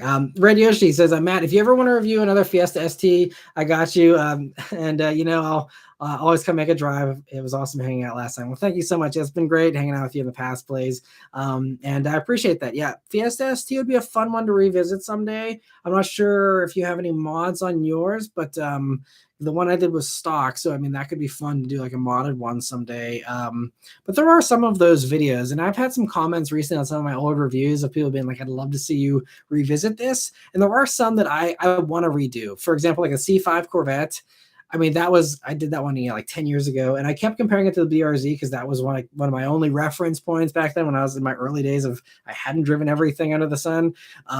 And so, I was like, well, this doesn't handle as well as a BRZ. And I was like, yeah, it's a different kind of car. And so now looking back at that review, I kind of like cringe. And I'm like, I wish I could go back and redo that, And so I want to like do another C5. They're just, not super common these days. But if anyone has a C5, I'd love to, if you're not too far from Pittsburgh, I'd love to have another crack at one of those. Even C6. I still don't love the C6 from a few different standpoints, styling, interior, but performance is still solid. And so if you don't care about that stuff, I think, I'd love to redo some of those older Corvettes and stuff like, Fiesta ST, I'm really happy with that review still that I did, but it'd be fun to revisit, some of those as well. Especially, if I get to a point with the reviews where I've covered everything that I can cover, that's exciting, and I get to some kind of end of the road where people aren't going to watch EV reviews and things, that maybe I'll go back and redo a lot of those old ones, and kind of give an updated, more professional, like, hey, now I'm doing this review from the mindset of a 30 a mid-30s person instead of a early 20s kid driving this for the first time ever, and getting a little bit more driving experience and having a better perspective potentially. So yeah, well, thank you so much for the offer again, Blaze. And Raphael says, time for bed. Everyone have a great week. Thanks for joining in for a little bit here. And I think viewership's still strong here, so we'll keep going until it drops off. But yeah, thanks so much for joining in, Raphael. And hope you have a good week here. And yeah, if you're still here, you might have logged off because I'm so behind on these comments. But thanks for joining in there. And let me see. Oh, sorry, I missed a couple of different super chats. Sorry to keep you guys waiting. So first off, 2 says, did Toyota put themselves in a corner with Sequoia, Land Cruiser, and 4Runner? I don't think so. I think there's enough breathing room there for all of them. They're unique and different in their own ways. And I think that, they're not planning enormous volumes, I think, for any of those. So I think it'll be fine. And so I think they have enough space there. But Stephen, thank you so much for the very generous super chat. He says, Matt, I really enjoyed your 5-year review on the Bullet. I urge you to change all fluids, especially radiator, and keep an eye on the tires. Swap out the battery. Your thoughts? I sold mine. Have GT500 Coda Blue painted black stripes. That's awesome. Yeah, that's awesome to have the GT500. I'm sure it's a ton of fun. As far as changing the fluids, I appreciate the recommendation. I'll have to look into that. I do have a few mechanic buddies, and one of them was a Ford mechanic, so I'll definitely run that past him and see if he thinks that's something that needs to be done. Because I mean, as far as the Ford recommendations, they have mileage and age recommendations, and for even the age thing, even though so I don't drive it a ton, but as far as even age goes, none of the stuff really needs to be swapped until I believe 100,000 miles or 10 years. I believe, but I mean, yeah, I want to make sure I take good care of it. So I'll check with my mechanic buddies and see what they think about that. Cause I will have to take the Bullet in for an inspection here in a few months. And that's something I'd be totally fine to do. Swapping out the battery, I will do that soon because I know I'm probably living on borrowed time with that battery now. It's 5 years and it's been sitting most of its life. So yeah, I mean, I put it on a battery tender in the winter if I know it's gonna sit for more than a month. But yeah, I mean, the battery's probably not having too much more life left in it. So that is one thing. But I have kept an eye on the voltage and it seems to be okay. But yeah, that's something I know I have to probably do sooner rather than later. But thank you so much for the super chat, Stephen. I appreciate it. And enjoy that GT500. I'm sure it's a blast. Tom, thank you so much for another super chat. He says, do you think the Nissan Z will ever become the obtainable sports car it was intended to be? Will it ever flood the market like the previous Z?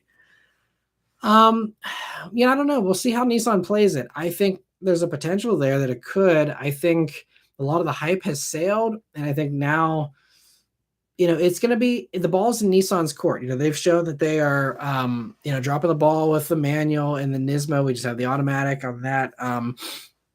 And I think what they need to do if they want to keep the hype up, which maybe they don't care, they need to do a base model with a sports package or something to give you the limited slip diff. They need to have the limited slip diff on the 40 grand car if they want to have any kind of value proposition. I think right now they're cashing in on all the blank check Nissan fans that'll just pay whatever and are paying markups and stuff. But if they need to actually make it competitive, I think the way to make it competitive is do the 40 grand base car with a limited slip diff and call it a day. And I think you would have sales go up a lot more if they actually would build those cars. It seems like, they're going to try and juice, margins, and that means building the higher performance trim. And I mean, everyone knows Nissan needs the profits. So, I can't blame them for wanting to, kind of load up, the Zs and hope that everyone keeps paying the high prices.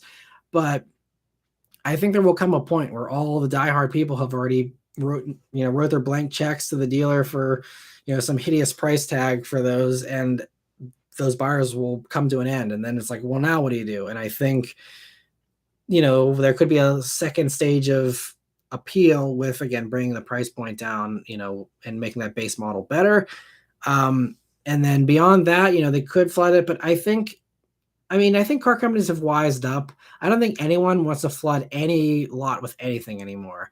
Unless you're talking F-150s or something like that. But otherwise, I think everyone would rather build less cars in general and get top dollar for them and keep the prices high. Dealers love it. They haven't had better profits ever in their lives, so they're happy with the limited supply. Generally speaking, again, I'm not talking about everyone, but most of them, their profits are higher than ever. They love having people on wait lists for cars. They have zero work to do from a sales standpoint. The cars sell themselves. You don't have to do any marketing. You don't have to do any, hand wringing or, sucking up to anybody. It's just like, yep, here's our list. $5,000 over, take it or leave it. They love being, jerks about that stuff. So, I mean, I don't think I think Nissan would just like slow down production. They don't care about building a ton of them. So if they can just juice profits the best they can with that, they'll find that happy medium of how many do we build to maximize profit and still pay off this, redo that we've done. Once that's paid off though, it's all gravy on top. So it's how can we juice those profit margins? Do we do all performance? So we do a mix to, still sell some of the lower ones once they see where that limit's at for the upper end. And the market will decide, what's the deal there? What's going to be the play? Are people going to, respond to a performance package base model or something like that? Or is the ship sailed already on the Z because the hype's just been killed and everyone would rather have a Supra or something else, a muscle car, whatever the case is, we'll see. So yeah, I think it's up to Nissan. They could, make it as, a better deal than the old one if they wanted, but I think that there's not going to be any flooding of markets with anything anymore. So I would not, if you're holding out hope for that, I wouldn't hold your breath. If that's, I guess, the bottom line. It's just, there's no way, especially Nissan, they're not going to be handing out deals for anybody on anything. They gotta move cars for the volume stuff, but as far as the sports cars, keep them rare, juice the profits, and call it a day. And Jazz says to Stephen Bowie, after your daughter is born, even if you go away for a few hours, you'll miss her so much. You will phone home to hear her breathe. Yeah, that's pretty accurate. It's really tough, especially in those early months for sure. Yeah, it's even on these press drives that I go on, it's tough, leaving, especially now. My daughter's old enough to be like, no, I don't want you to go. And it's really, a heartbreaking thing sometimes. So yeah, that's another thing to prepare for, Stephen. Let me see. So Justin says, "Sup, Matt? Tuning in right before bed. Hope the stream goes well. Glad I got to tune in. Thanks for joining in, Justin. I appreciate it. I know it's late, so no worries." I said, also, I bought a 2023 Civic Sport Touring hatch a few months ago because of your reviews. I'm so glad the videos helped you. Hope you're enjoying the vehicle. And yeah, that's why I do these videos. So thanks for the comment. I appreciate that. I'm really happy that it helped you. And I hope it treats you well. And let me see here. Mir says, love to hear more on your thoughts on the new Nismo Z. I think there will be an increase in people carrying over Nismo parts into their regular Z manuals as they no longer need to wait.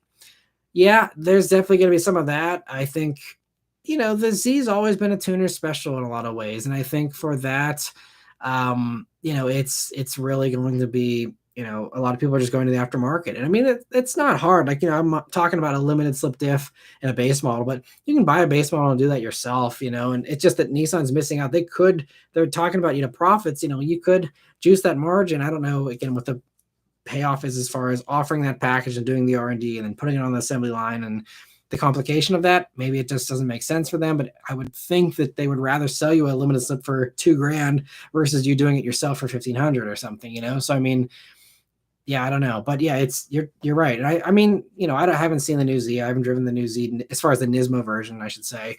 But it's just I don't.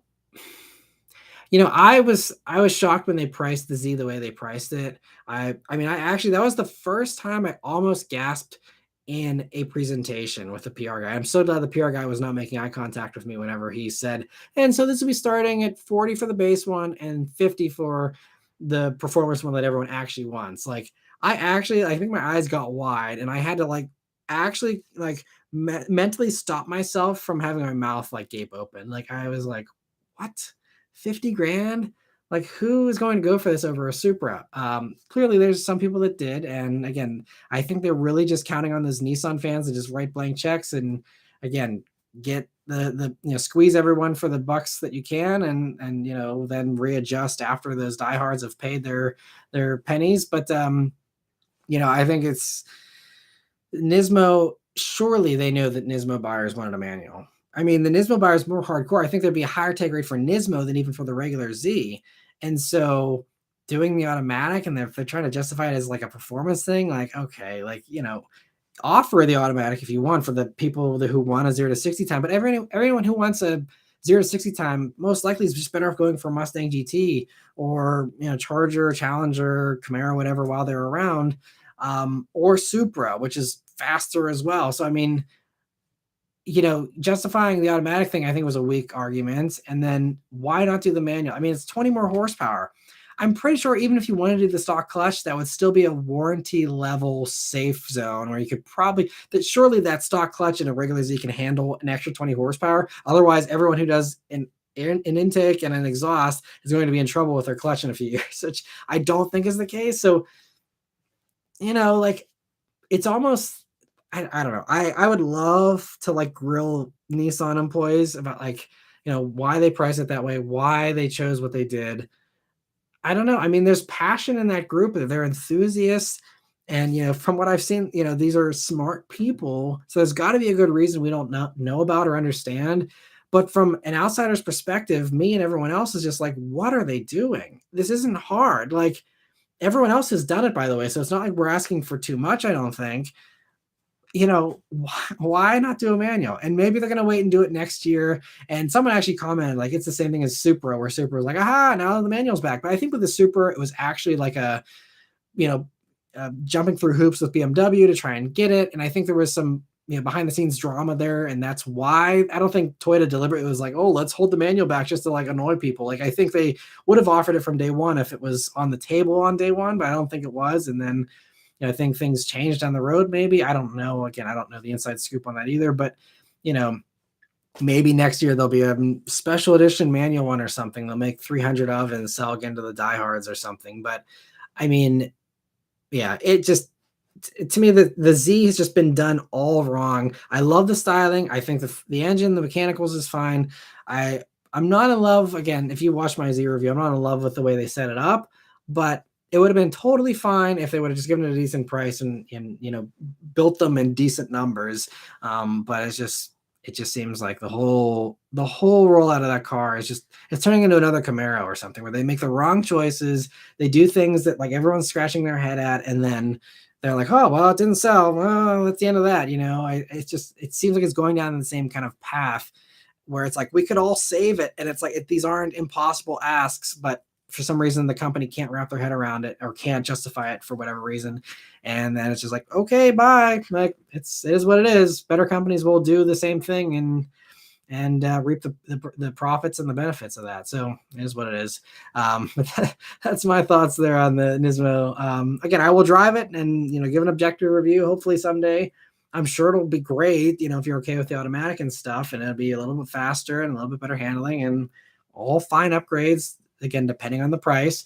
But, I wonder, who that car appeals to, aside from the guy that has every single shirt with a Z on it and, has a million posters in his garage. Aside from that person who's also pretty well off, who else is going to buy that? I don't know.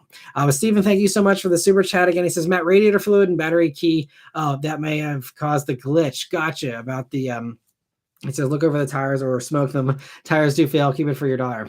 I'm definitely hoping to keep it for my daughter if possible. Tires, I agree. There's definitely, an expiration date on tires. I am going to be swapping the tires this fall anyway because I'm switching to a high performance all season. And the one tire wore kind of weird because my alignment was off slightly if you watched the update video there. So tires are going to happen for sure. And then as far as the glitch, I believe someone else commented and they said that the glitch most likely was caused by me not doing the recall, which again is my own fault if that's the case, but that might be part of what that recall, even though it was supposedly for about like blind spot monitoring stuff and a few other things, supposedly it does actually address the glitch that causes that limp mode thing. So I think it was that battery key, something I definitely need to check on as well. But so far it's been fine, again, knock on wood. But yeah, that's stuff I definitely need to, look into for sure. And thank you so much again for the super chat, Stephen. And Nub, thank you so much for joining and becoming a member. I appreciate that. And I will keep an eye out for any member questions from you here going forward. Let me see. So I don't want to miss any other member questions here. So you see, Jazz says, people on this chat, don't forget to hit the thumbs up button. Definitely always helps to, like, subscribe, comment, all the usual stuff always helps on any of the videos. And Trent Car Guy says, personal opinions aside, the fact that Elon tried to get into a new market with a technology that isn't even reliable in passenger cars is a pretty dumb move. Yeah, I mean, again, I won't go into the Tesla thing too much, but yeah, it's there's some things with Tesla I think they did very well. I think it was ingenious to do the charging network and very brave to do the charging network the way they did, and that gave them an advantage, which now they're able to use and have some leverage with with the other companies and stuff. So they did some really good things, and I'll be happy to admit the good things that they've done, but I think that full self-driving, which you always have to use your quotations for, is not one of the good things they've done. Let me see. So Trent Cargo says, frankly, I'm just happy they did a newsie in the first place. Yes, and that is the good perspective to have too, is anything sports car related is a gift, and that's fine. But as a reviewer, I have to compare it to the other gifts that are out there, and then there's other companies happy to do those gifts as well. And so when we're talking about what's the better one, it's just like, again, it's a gift to Z fans, I guess, but is it a gift to anyone else? I guess it's cool to have the competition and have it out there. I'm happy to see it myself as well. It's just like, it doesn't have to fail from a sales standpoint. And again, I don't have all the answers, and maybe I'm, out of the loop on what is holding the Z back, but I don't, just from my experience of what I do know from inside the car industry and how things work from, again, a very foggy view, but the view that I do have is just, the Z doesn't have to suck, and it doesn't have to be packaged poorly. You can put a limited slip diff in the base car. You can, price it competitively.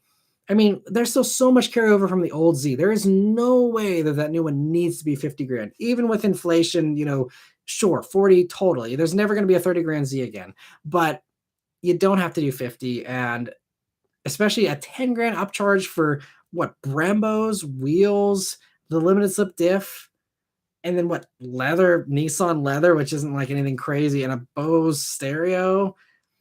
That's not 10 grand worth of stuff. And so this is why I think they're really just trying to juice profits in this first year or two, because they know that people are going to pay whatever. And hopefully they will try and make a better effort at actually being competitive in the future. But it's just the packaging just sucks. It does. And they can do better with that. They can. I have total confidence in them. They can do better.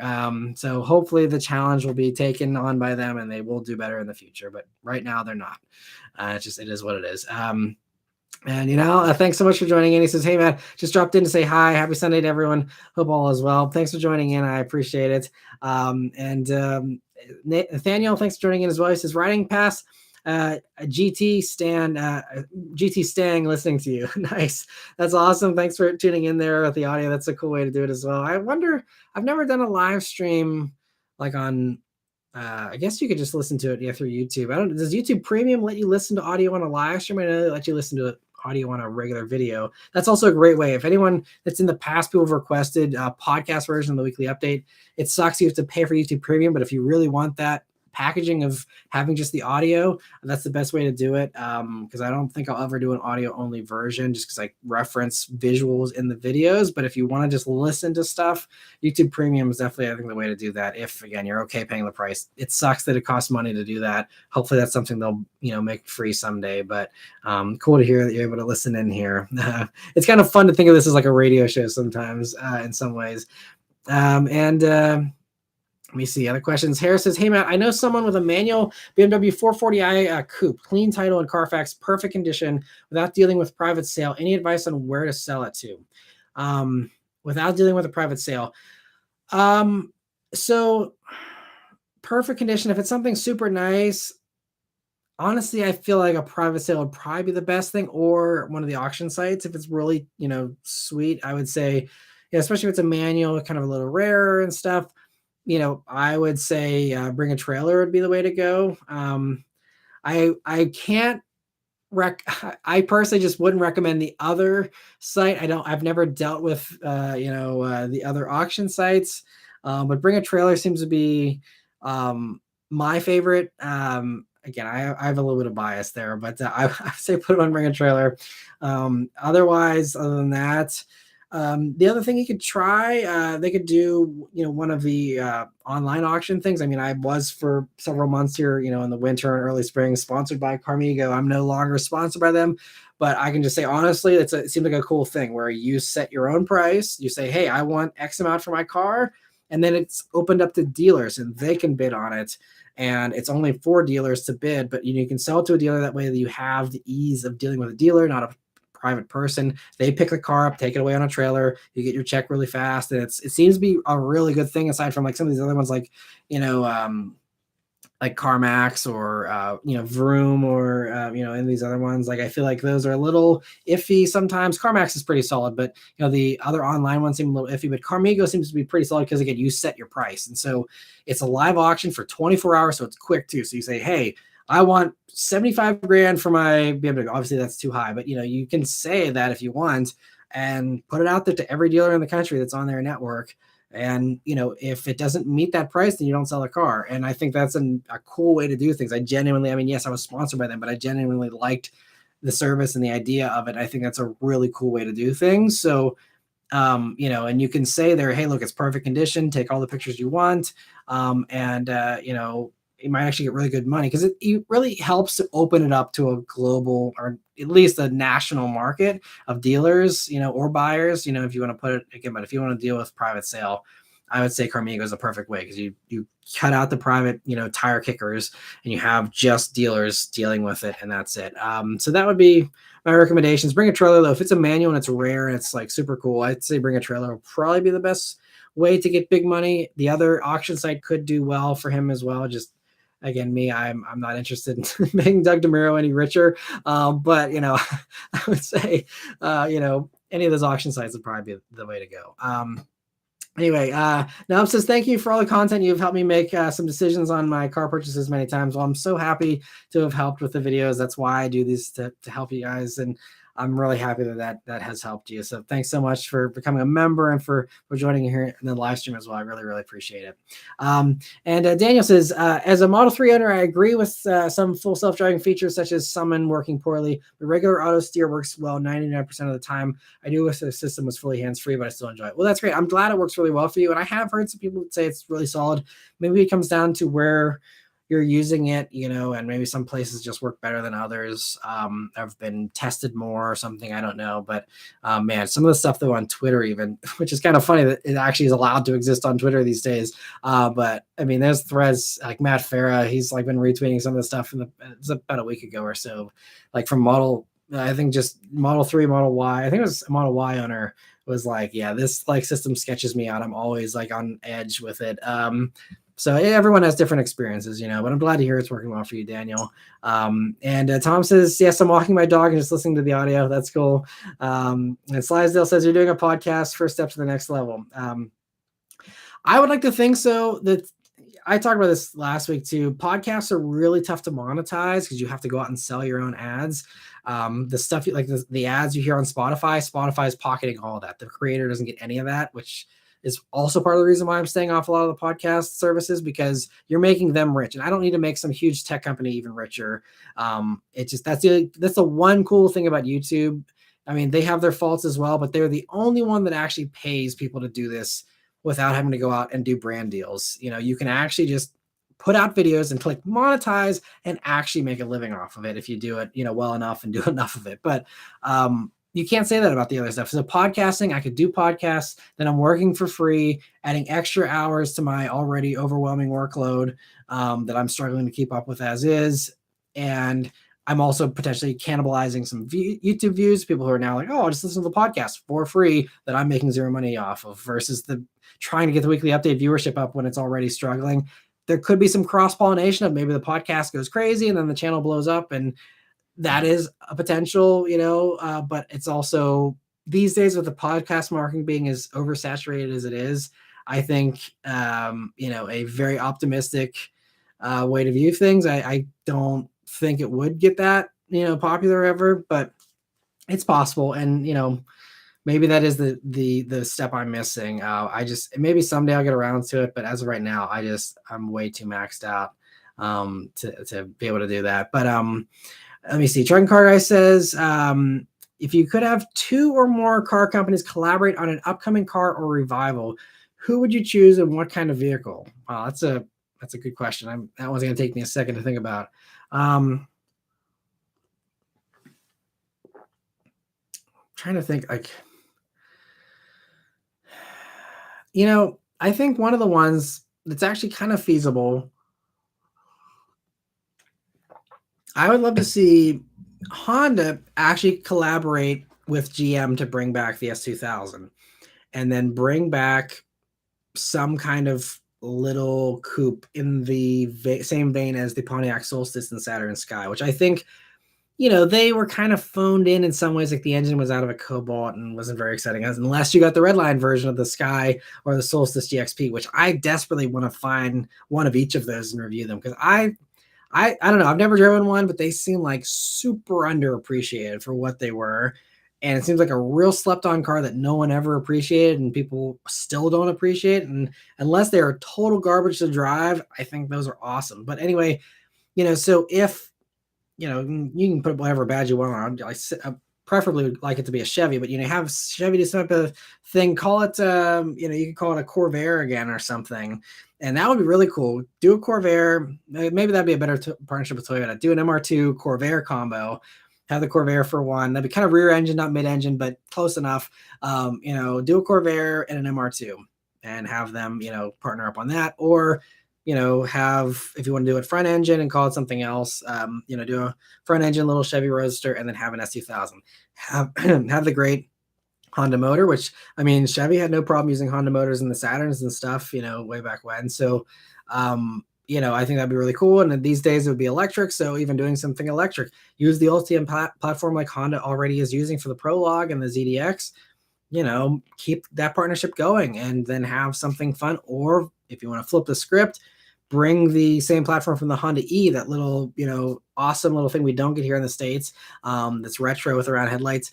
Bring that platform over, 200 horsepower rear-wheel drive, make a cheap electric, fun little roadster, and call that the S2000, and then have Chevy get a version of that, and then, kind of reciprocate. GM's giving the platform for one, and Honda gives the platform for the sports car, and I think that could be a cool little thing to do, because I think S2000 is really one of the ones, as I've covered in my weekly updates recently, that a lot of people really want to see. And obviously most people only want to see it if it's got a 9,000 RPM redline and all that, which may or may not be realistic these days. I don't know. But, I think those are two potential collaborations. But I mean, since Toyota loves doing collabs, if they can't justify the MR2 on their own, partner up with someone else, like, do a new Corvair with Chevy, or, even stick to, current partners and, try and do something with BMW maybe, I don't know. But yeah, I think those are probably my top candidates off the top of my head. I could probably write you out 10 different fun things if I sat down and had enough time to think about it that I'd love to see, but that's probably the first one that jumps to my mind.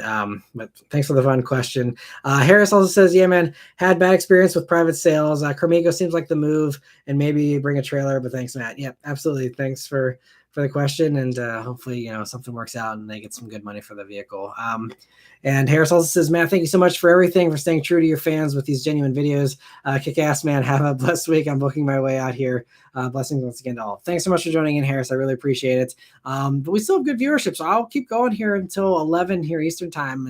The 2-hour mark, we'll cut it off. But glad to see everyone still hanging out, having a good time here. So I've caught up on the member questions here. So let me see. Campbell says internal combustion engines for life. Yeah, it'd be fun to be able to keep doing them. We will see what happens down the road. If I think that could be a potential option depending on how tech develops in other ways. But in the meantime, we'll enjoy while we can. And Brapsum Riding says electric truck with an 8-foot bed. Would it ever happen? Who would make it most likely?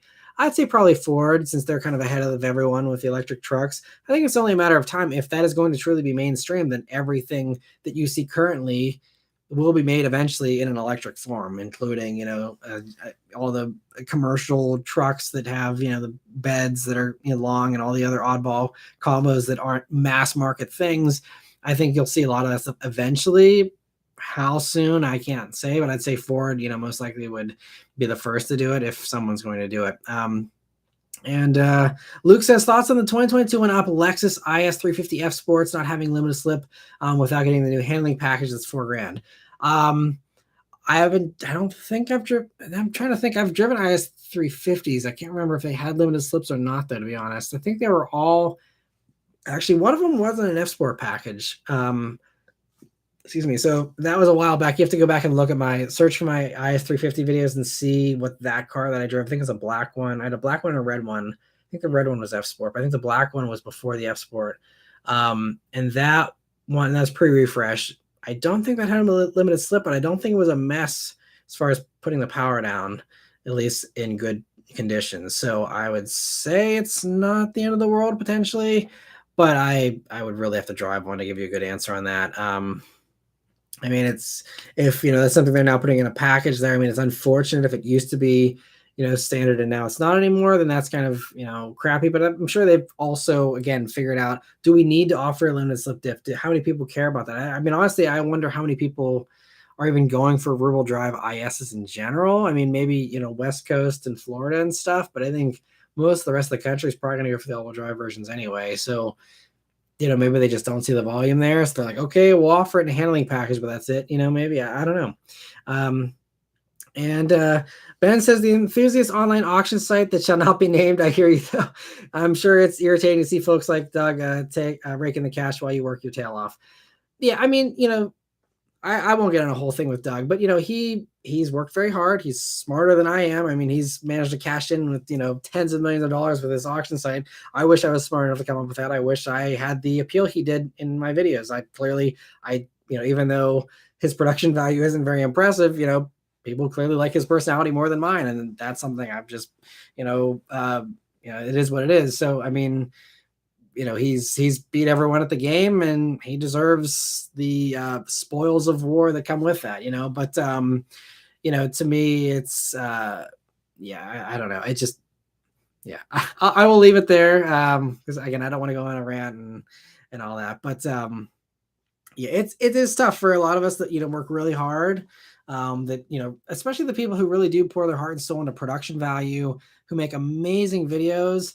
I'll shout out Savage Geese. I mean, they do fantastic, like Netflix quality documentary videos on these cars, and then they get less views than Doug. Like, to me, that's just backwards. I mean, again, everyone likes different personalities better, and I know not Savage Geese isn't for everyone with the personalities or whatever it is that people don't watch over Doug and the others, but like, it's tough seeing like Savage Geese. I know, I mean, I'm friends with those guys. I know some of the behind the scenes stuff and the insane amount of stress that they go through.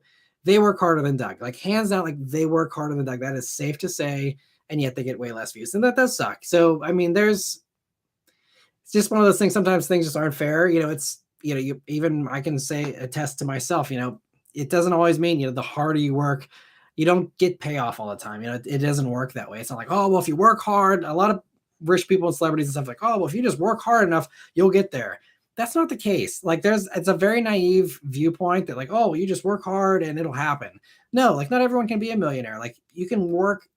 There's people that are, making minimum wage, working way harder than a lot of millionaires are. And, that work doesn't pay off, so I think it just, it sucks to, have people, take an easy route and have this, golden parachute essentially, and just ride off into the sunset whenever everyone else is, just agonizing over trying to make amazing videos, and, it gets way less views. So it is what it is.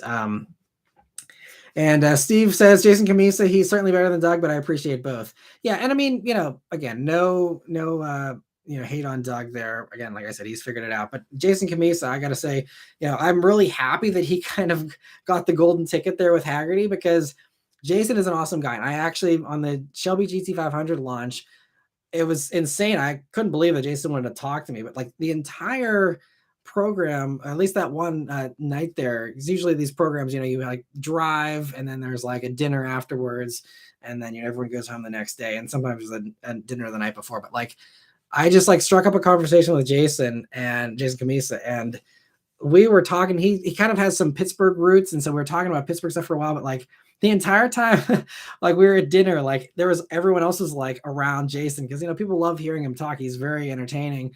But like it was just like me and him talking, and everyone listening to all these crazy stories about his adventures in Pittsburgh and all these crazy things. But he was like so nice to me, and I'm like a nobody compared to him. I mean, I don't know if he knew who I was. I wouldn't care either way, because again, I wouldn't expect him to know who I am. But like, he was insanely nice.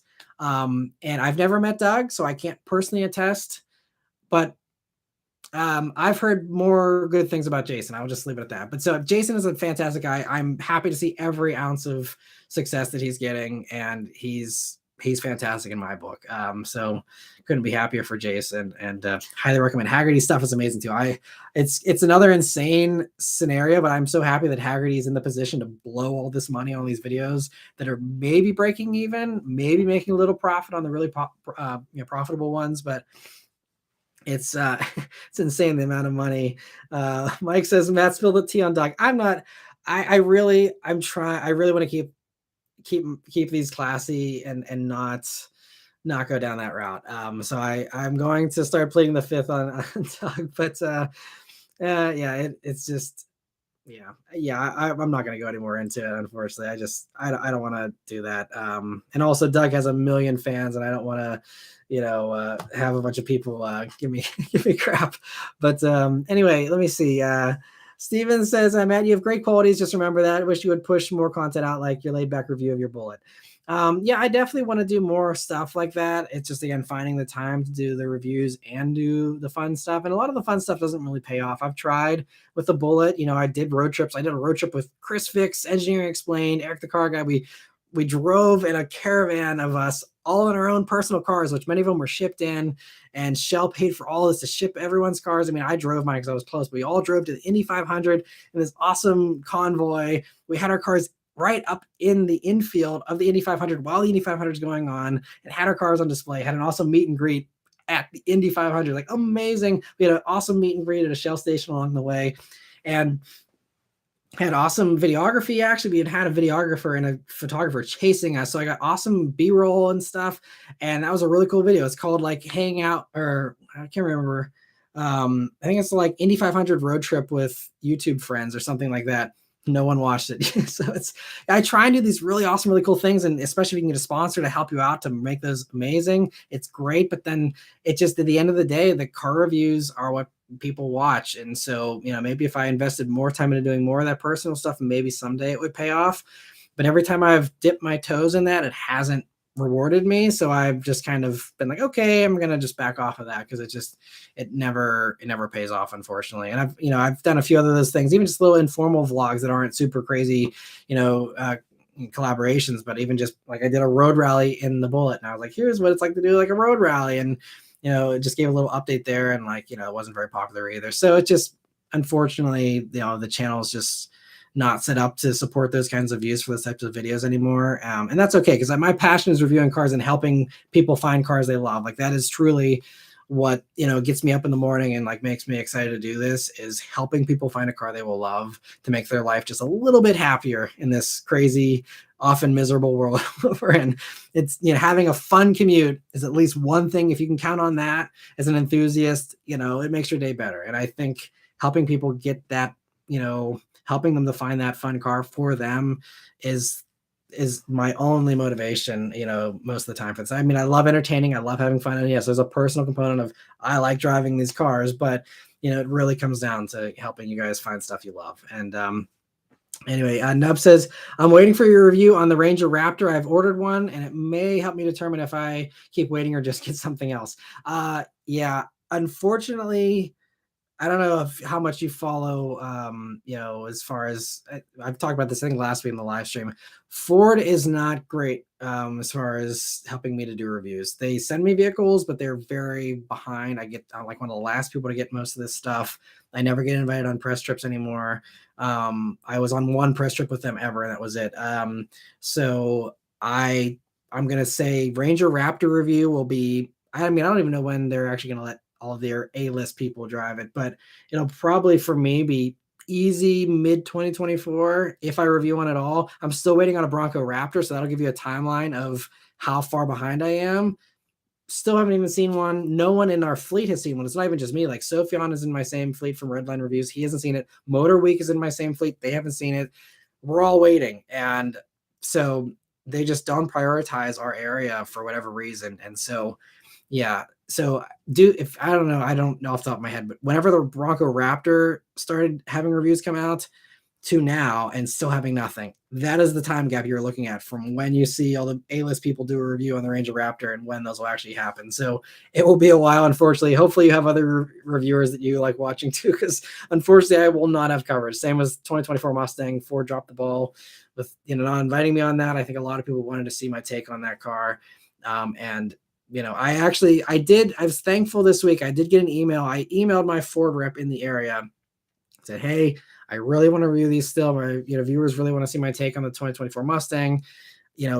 Please try and get them into our fleet reasonably quickly. And she's like, I'm really pushing hard to try and get the higher ups to send one or some of them. I told her I want to do all three, the EcoBoost, Dark Horse, and GT. So, we will see. Maybe they will change, and maybe me pestering them a little bit more will help them to get a little bit of a quicker timeline here for this, performance Fords.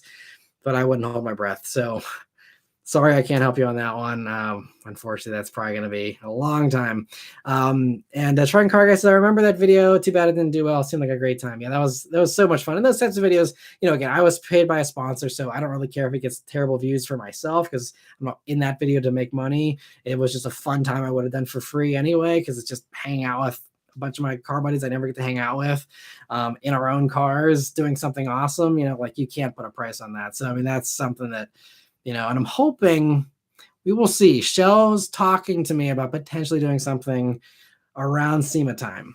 I don't have any details, but I'm hoping to maybe still do something cool like that this year, because I haven't done anything with Shell since COVID. So I'm hoping that they'll be able to get the budget in. They have the money. They should definitely have the budget with all their record profits. They should definitely be able to sponsor something and do something cool like that again. So we'll see.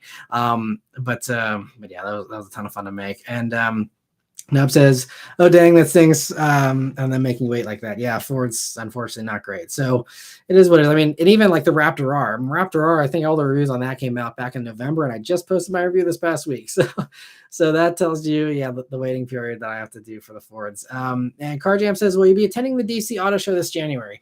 DC usually doesn't have really any big debuts or anything worth traveling for, to be totally honest. So probably won't unless something changes on that front, but it's a smaller auto show. I'd never say no to an auto show if I had all the time and, it wasn't a thing that I, was able, if I had all the time, then sure, I'd love to go, but it's really tough for me to justify any of those smaller shows. I don't even go to the Pittsburgh show, which is 20 minutes away when that comes into town around Valentine's Day. So yeah, I probably won't be going to the DC one, unfortunately. Truck and Car Guy says, that seems a bit ironic considering you have two Fords. You're preaching to the choir. Yeah. Yeah, it is what it is. For what it's worth, the Ford rep I mentioned in my emails, like, look, we've bought 5 Mustangs, technically, if you count the Mach-E. And I'm current owner of a Bullet. Like, I love these cars, and I'm going to give an objective review. I'm not going to be biased because there's some stuff on the S650s, in my opinion, that's not great. And I think they phoned it in some ways because they knew that they could. But, so I'll be honest, but at the same rate, like, I'm a Mustang fan. Like, you would think that they'd be like, yeah, he's got a fan base. Let's send him a car or, have him on the event. I know I'm not the biggest YouTuber out there, so I get it if it's from a view standpoint, but it seems like Ford doesn't do things based on merit. It's who you know and who they like for whatever reason. I've heard the invite list for the Mustang event was interesting because there were some influencers there who have never filmed a car before, but they're influencers and I guess Ford was trying to expand the reach. Fine. But it's just like, there's these people who are like, it's got a pony on the front of it. Like, cool. It is what it is, but every company does things differently. It's just, you had someone there who's never been in a car before, instead of someone who actually has a Mustang fan base who actually might buy cars based on the video I make. But instead, they chose to have a random TikToker stand in front of it or whatever. So it's whatever. Just Ford's trying to appeal to a different audience, I guess. And maybe they know that people will watch other videos and they don't need mine, but it just, I still like to cover it. But anyway, let me see. So Ben says, don't sell yourself short. Doug is extremely good at branding, but I think you have the more pleasant personality. From what I can tell, you're a much more down-to-earth guy. Well, I appreciate that, Ben. Yeah, it's, everyone's got different opinions. I'm sure there's lots of people who hate my guts and can't stand the videos. Clearly, otherwise I'd have as many views as Doug does. So it's one of those things, I've come to terms with, but I appreciate the kind words. And, I'm a realist, and I don't have the best. I think YouTube doing YouTube this long is definitely it hurts your self-esteem because I mean, you see all the negative comments, and if anyone who's gotten negative comments, can attest to it's, that one negative comment drives you crazy, even if you have 20 positive ones, and so 10 years of getting beat up by comments, it definitely knocks you down a few pegs and makes you realize, where you fit in the world. And, it's just one of those things, you just, you accept it and move on. But let me see. Chadwick says both to a special edition product and then two new wave products when you got your EcoBoost, right? When that was a new concept as well as the Mach-E. Yeah. I mean, I supported Ford a bunch, and I mean, yeah, out of those 5, 4 of them were new purchases too. I mean, the one, Mustang was just the tied me over till the bullet, and that was used. But the other was, 4 new Mustangs supporting the Mustang cause, and it just doesn't hold any weight with Ford. And Steel Header says, Matt, what are your thoughts on the Land Cruiser refresh? I think it's great. I mean, I did kind of gave all my thoughts in the video that I did, but beyond that, I think, since then and since seeing all the comments and talking to other journalists and stuff on the event, I still think that I think they played it great.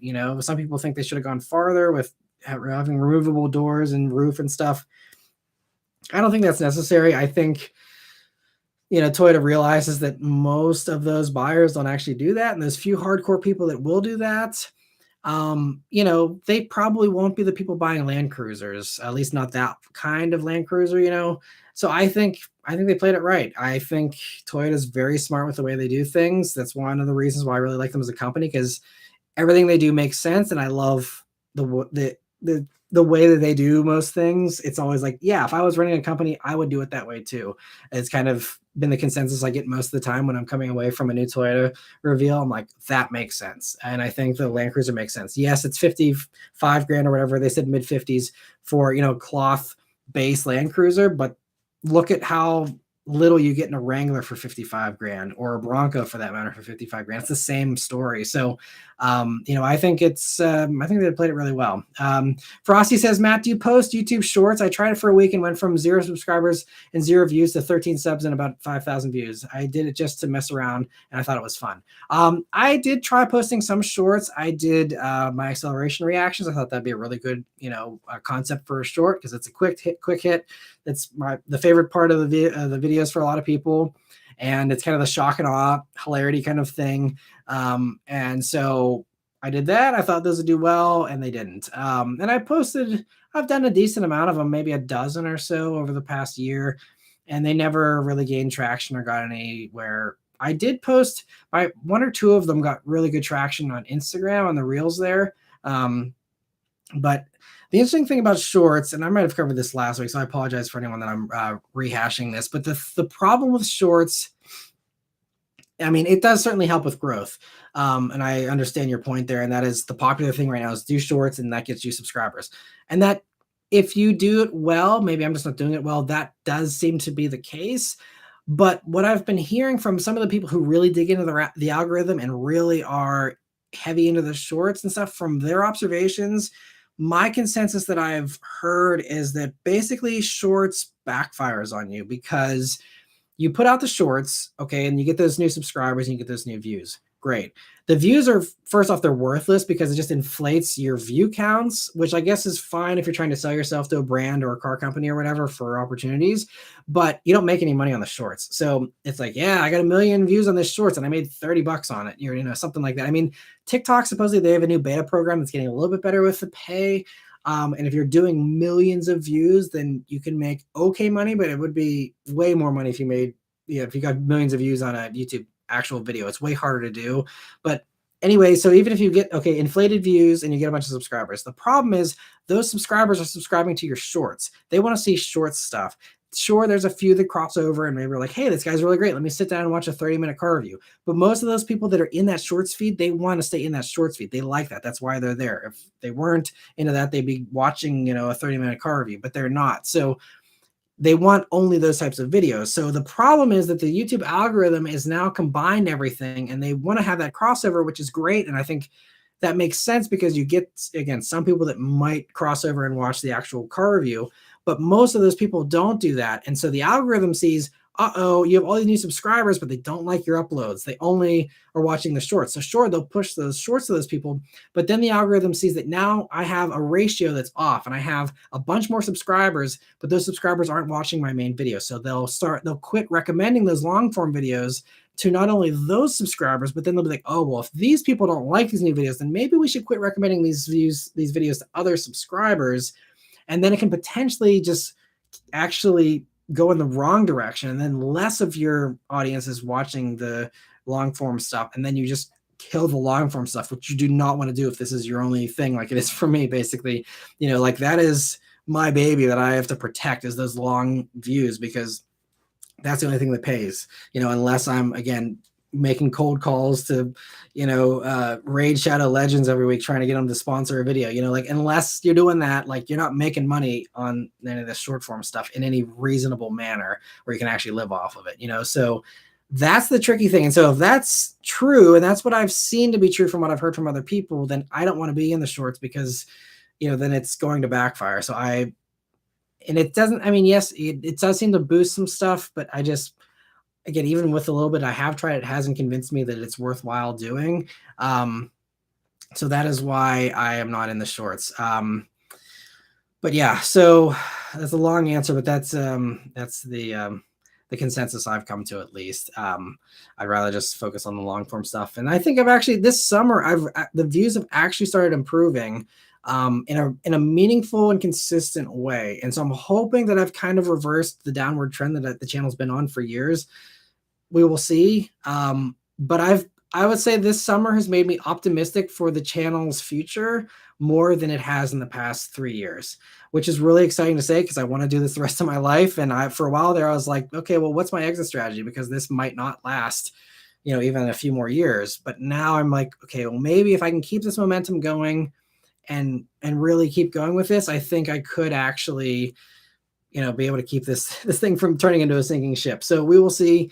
But that is, I am optimistic, just keeping with the long stuff will help. But we are at the 2-hour mark. I'm going to quickly see if I can run through the last few member questions here, and then we will sign off. At Truck and Car Guys, it seems like people only seem to care about social media, which certainly seems to be true. But I think most of my viewers are slightly older. I lost a lot of the teenage viewers a long time ago. So to me, it's not a big deal. So I think a lot of people do really value the long stuff.